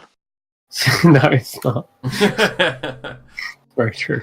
But I can make a distraction. But I think if things Perhaps get not. scary, maybe that's a good call. But for now, we're going to try and go on completely undetected. Good. Alright. Okay, so I'm going to need stealth checks from Tumble for sneaking up. And Sister Bernadine, you're going to be 120 feet away, so they're not going to hear you, so you don't need a stealth check. You can turn me into a rat, didn't he say? Yeah, he can turn you into a really small creature if you wish. But you remember, you've got to pick like the lock, so... I do, but am I able to drop the form whenever I want, or is his concentration? Yeah, it's his concentration, but... Okay. Just go into a stealthy creature that can still as like opposable shit. No, like, because polymorph turns you into the creature. You're not How long does polymorph last? I think we just ignore the polymorph, like, because you'll be better as yourself, and then you got the major image to get rid of all kind of visual cues. Yeah, so you you're just already focus on being silent. Alright, Yeah, I'm going to go you're roll ridiculous around into the stealthy. mud. I'm going to go literally douse myself in bog water, so I'm Yeah, that works. and just make sure I can blend into the surroundings. Yep, I like. Okay. Alright, so I'm literally covered in bug shit. Probably a load of ticks in here, but whatever. I'll check myself for ticks afterwards. Let's go. I'll stealth along the side that Okay. side of the house which has that on it. Yep. So I'll approach from that side, so I don't have to Okay, walk. so Sister Bernadine casts Major Image. as he's approaching, Yeah. I can do major image, and I don't actually need to do an image yet. I can do like a smell, so I'll make sure his smell is perfectly in tune with the environment. I can major image him in like a cube, just so it's like the invisible shit in the Marvel films, where it's just like he's environment. Just make him practically invisible going up to it. And then as he gets up to the trapdoor, once unlocked it and jumped in, I'll then change it so it looks back into like it's just its loop. It looks like it's locked. Okay. All right. I'll cast Bless on him just in case he needs to make any saving throws. No. Oh yeah, I'll guidance him as well before we go. Oh my god! I think guidance is concentration, so you won't be able Oh to. no, yeah, that won't work. No, Yeah, it's not. fair It's enough. just the next time you make a. No, it's Roll. concentration. Yeah, it's concentration up to it's a 1 minute. minute, isn't yeah, it? okay. That's fine. I'm good to go. All right. Right, so you move in. Down. I'm going to go quietly Yeah. and slowly, and that allows me to have advantage on stealth checks. Supreme sneak. Oh, you So got here we Supreme go. Sneak. Yep. Advantage with stealth check. Fuck So- me! You. I'm not. So I'll take a 10. No, yeah, otherwise 20. 20. Yeah. Oh my god, dude! I want to tell you, but you literally passed by 1, so you're good. Holy shit. Okay. Yeah. Well, you got 22, didn't you? Because it's part of your thief thing. Because you only rolled an 8 there, didn't you? No, I'm. Yeah, sorry, you're right. Yes, I do roll a 10, so it's 22. It's You're 22. right. Yeah. Okay. So as you sneak up, you can hear voices inside, but you feel like you're unheard. You're gonna start picklocking. You've got these Okay. double doors in front of you. They're big metal doors, and they've got chains wrapped round several times, and then a big old padlock. Those chains are going to make a lot of noise. What the stealth check was for. Yeah, okay, cool then. I'm going to start unlocking. But I want to support the weight of the chains so they don't just rattle off when I actually get the lock undone. Yep. Okay, sleight of hand. Oh, no, sorry, thieves' tools. Oh my god. 30. 30. Yep. Alright, let me see what spells they have first. See if they would have used anything on it. Nope. Thatcher's getting to the scene. He's fucking So- imitating the bog smells. Smell. And then the chains just fall away like a dead snake in your hands, and you just kind of drop them into the bog in front of you so that they don't make any sound. And but you realise the doors are going to be very, very creaky. So I can have a That's slight fine. hand I've check. got something for that. I've got something okay, for that. okay. I'll I can't use- say good things I've going got- on WD4. I've got 4 flasks of oil. Oh, okay, yeah, yeah. I will lubricate the. I've also got oil of slipperiness, so I might lube up the air with WD-40. Yeah, it's just okay. nice That's fine. and- No, it's creative. It works. It works. And you just Okay. open the doors.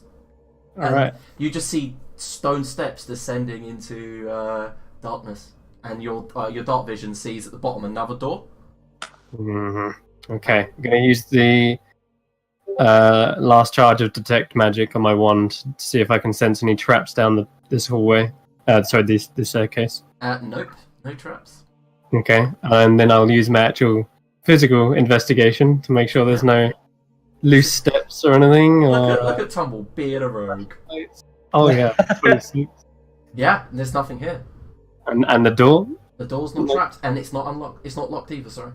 All right. Again, bit more oilless slipperiness on these locks and on the hinges. And I'll open Okay, it. You open it, and inside is a very clean chamber. It's 15 foot by 15 foot directly underneath the house, and you see that there is a area in each corner for candles to be lit, and there's just literally piles of banks of candle wax coming down from the walls where they burnt candles down there over long periods. And in the center is a slightly glowing, radiating purple and pink magic. Teleportation And circle. I'm guessing I'm getting conjuration magic from the wand to detect magic. Yeah, for sure. There's no other harmful glyphs in here or anything like that? No, but can everyone else who's outside make a perception check? And Tumble, you begin writing them down, I'm assuming? Yep, I will pull out Binklewind's journal and start to scribe down all the runes. Yep. I have to rub my hands clean first. Mm-hmm. Alright. So, And what about And you, also, I was going to ask, can I use my fast hands feat to make this as fast as possible? I will let scribbling down that. the- Yeah, okay, so 5 minutes. Sweet. Alright, so Vagor, from where you are, you see coming out the far side of the hut, where you didn't realise there was a door, one of the hags drops into the bog, begins walking kind of like northwestward, where you guys are northeastward, and she's stops, looks around, and then begins snatching toads and frogs from the water and biting them and eating them raw. No. So Invisible. she's not, but she's very camouflaged. And Vagor, you remember you're not meant to look at them, but from a distance, you just see this kind of like what looks like 180-year-old human woman, decrepit, strands of hair. Would you like to see a picture? No, because I'm not supposed to look at them. Oh, good point. Yeah, good point. No, but yeah. So so she's kind of like splashing around, catching frogs and toads and biting their heads off. Alright, I'll just... She's slowly moving in that direction, like going clockwise towards like the hatch.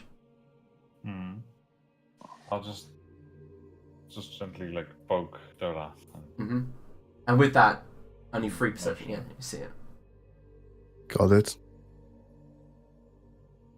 And she says she's heading round towards the hatch. She started at the northwest part of the bulk, and she's heading to the northeast part where the illusion and you are.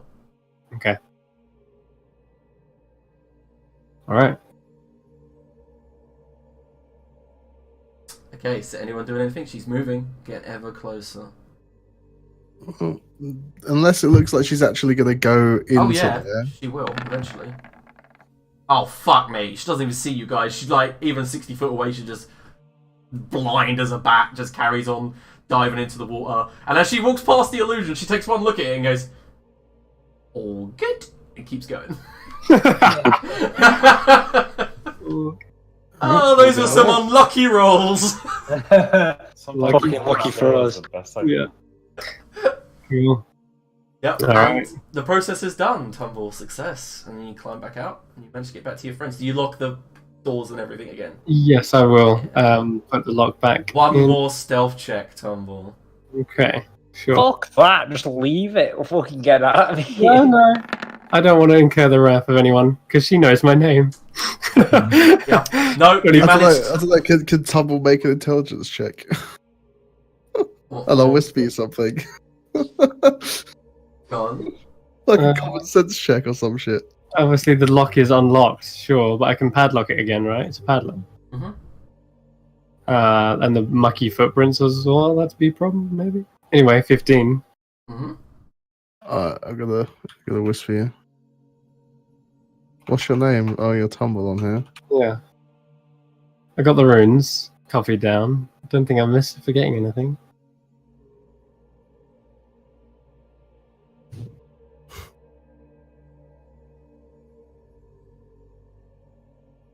Oh, right.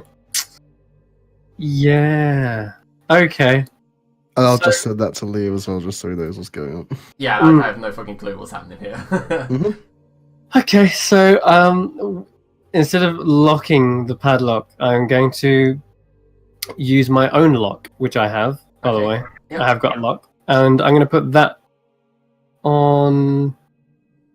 Is there a gap enough in the hatch that you might be able to pick it from the other side or reach in and grab the lock from the other side? Or is it No, quite... there's not. Okay, it's Mm. not.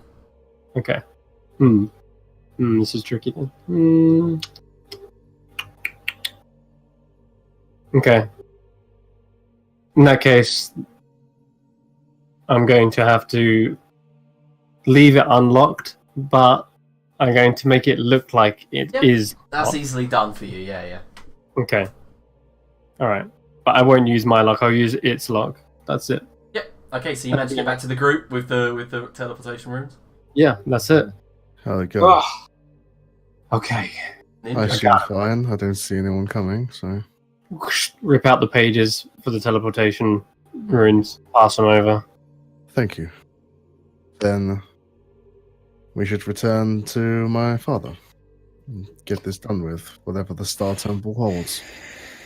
Just so you know, common sense, your father would be with the army. Probably a day's north of Lyrithia. What? Why is he going with the army?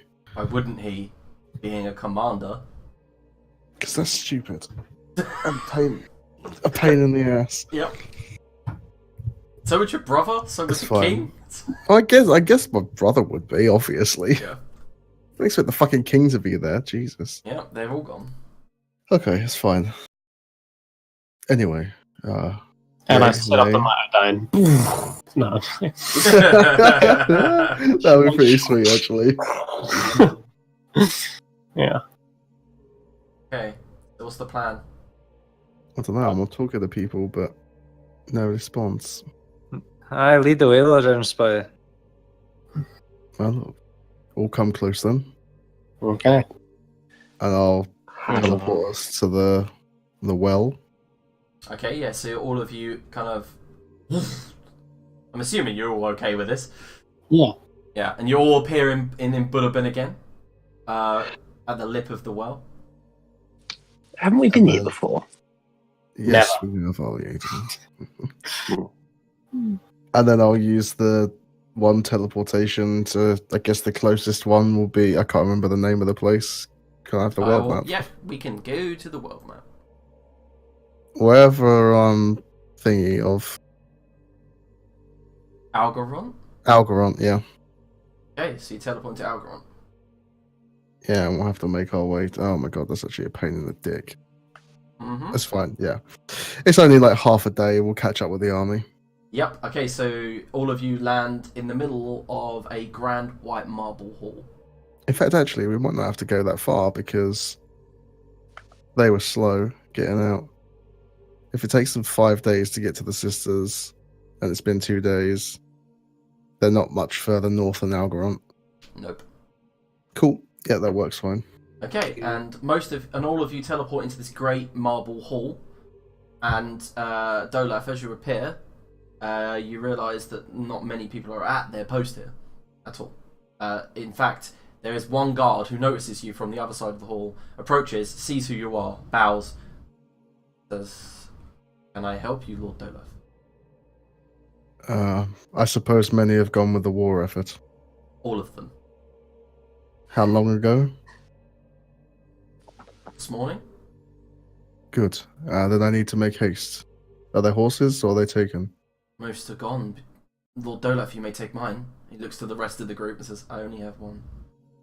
We'll go on foot. Nods. We should make haste to catch them. It shouldn't be too difficult. Okay. Aye. Chasing down a host that large. And then, yeah, I guess we'll sit north. Okay. Okay, so from here on, is everyone ready to carry on roleplay for another 10 minutes, maybe? Sure. Yeah, doing the time. Yeah. Okay, I know that you're tired, aren't I? If you Yeah, it's alright, don't worry. Okay, so you guys head out of Algoron, which is this huge kind of port town.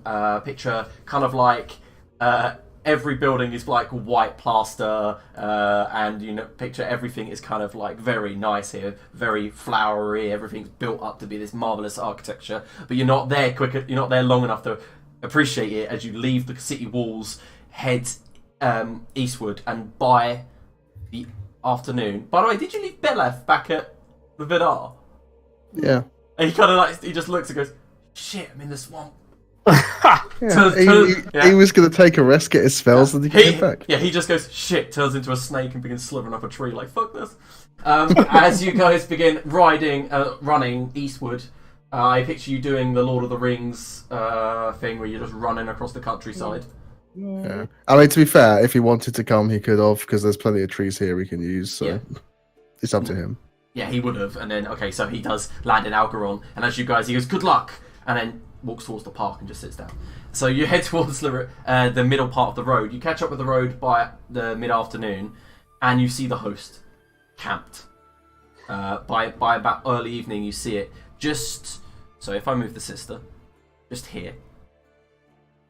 Double sister. Almost enough. Not quite. Mm-hmm. So you guys reach the camp by about 8 p.m, and you see that everyone's settled down. And the host is literally, like you expect, about 4,000 strong. Mm-hmm. You can see around the edges, the iron hides are camped. So you see the sisters' men in their ramshackle tents and stuff.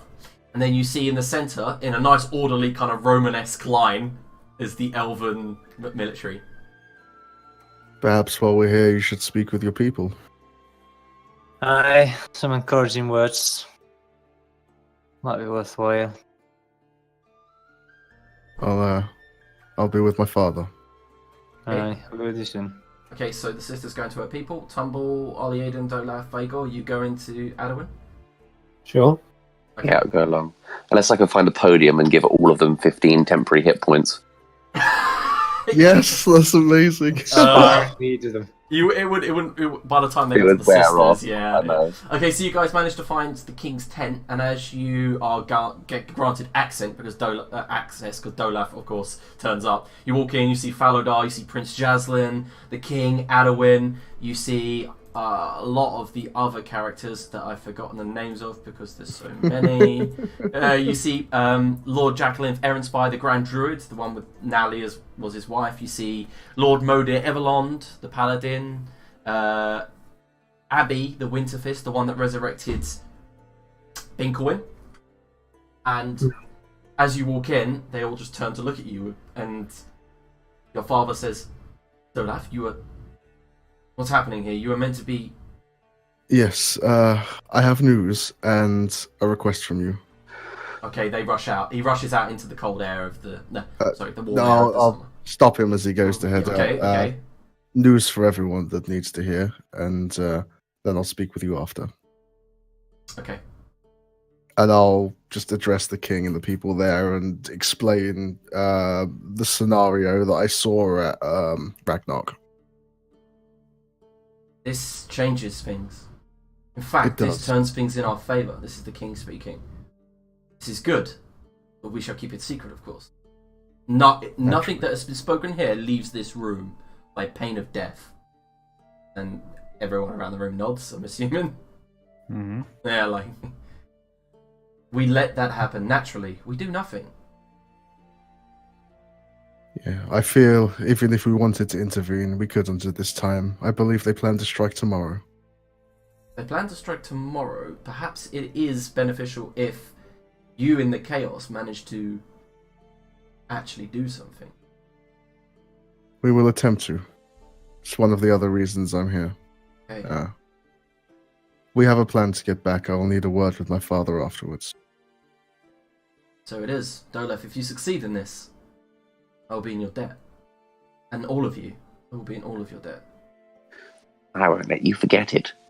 I'm sure you won't.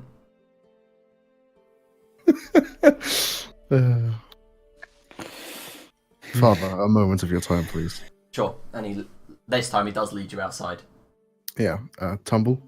Yep, I'm with.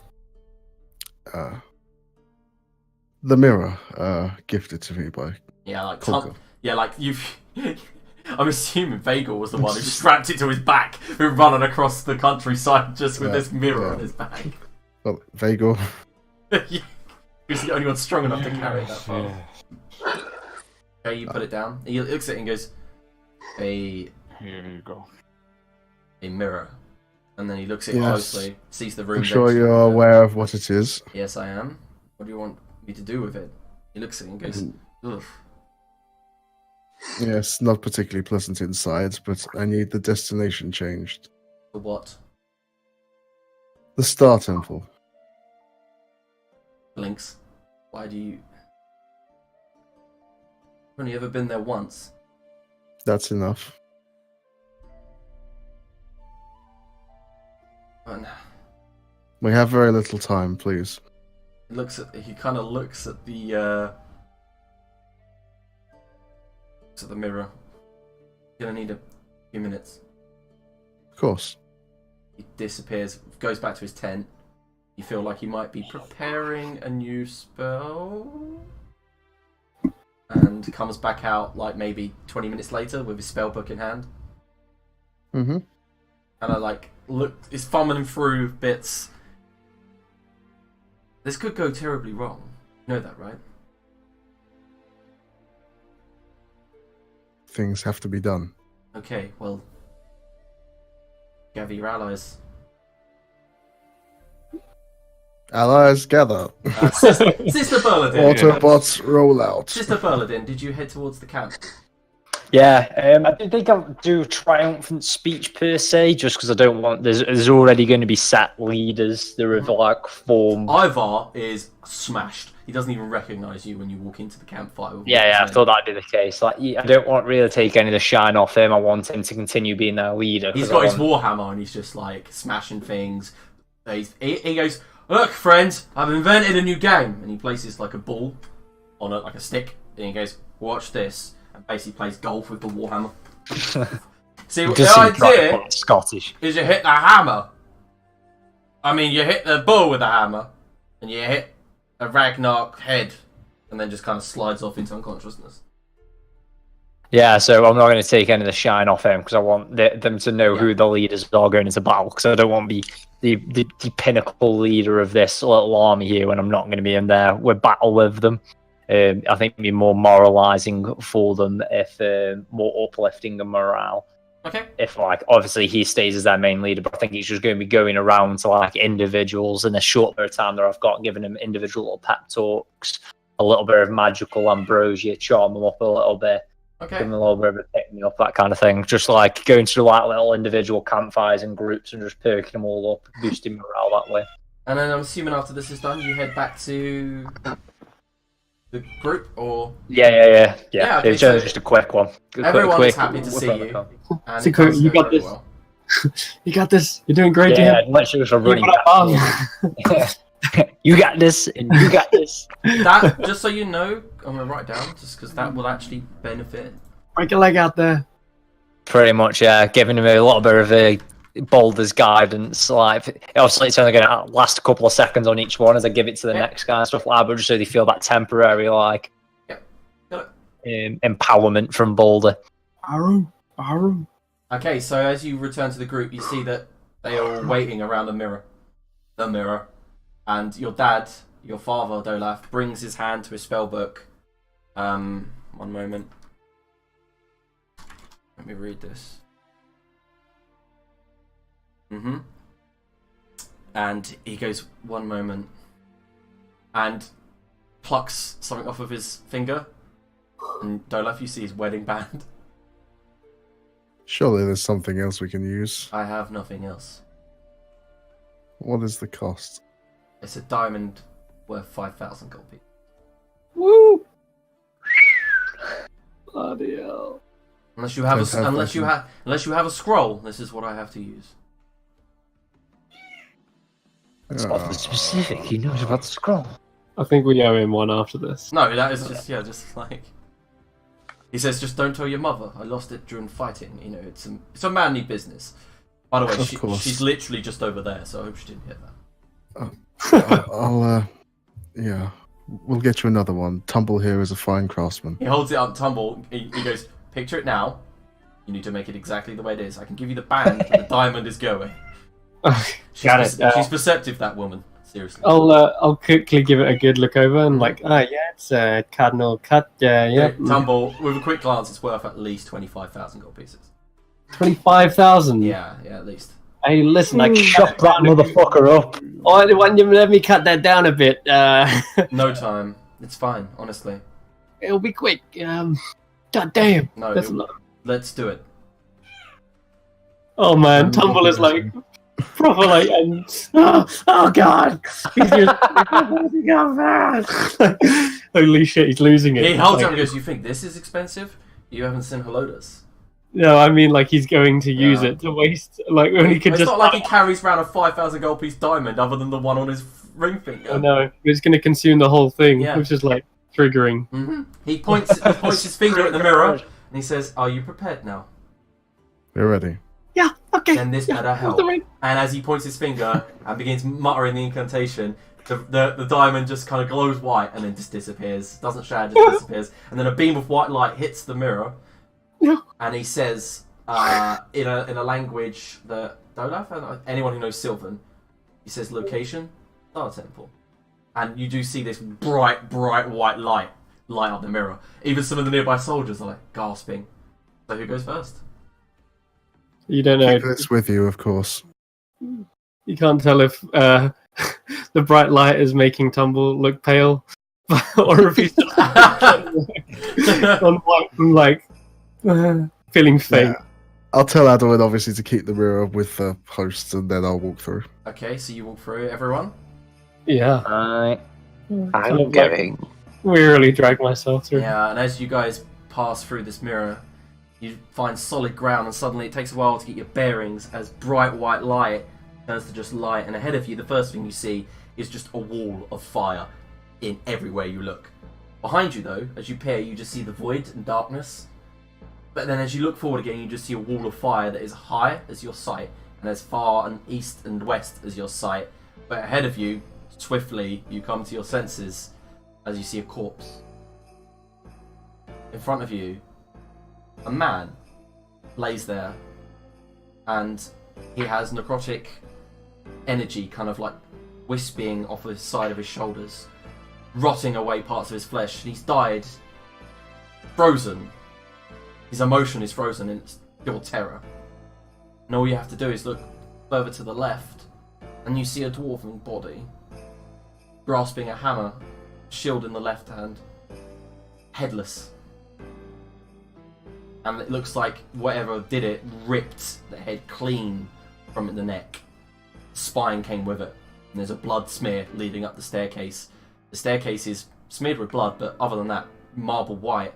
There is an archway ahead of you, and you just see that above you, magical purple energies keep the void from getting in. And ahead of you, there are plateaus and platforms just leading off. And from here, you can just see darkness. There's nothing here. Anyway, Vagor and Arliaden recognise the place. Oh, it's the glitter ball. And that's So where I hope we're here for good reason. and that's where we're going to end today's session.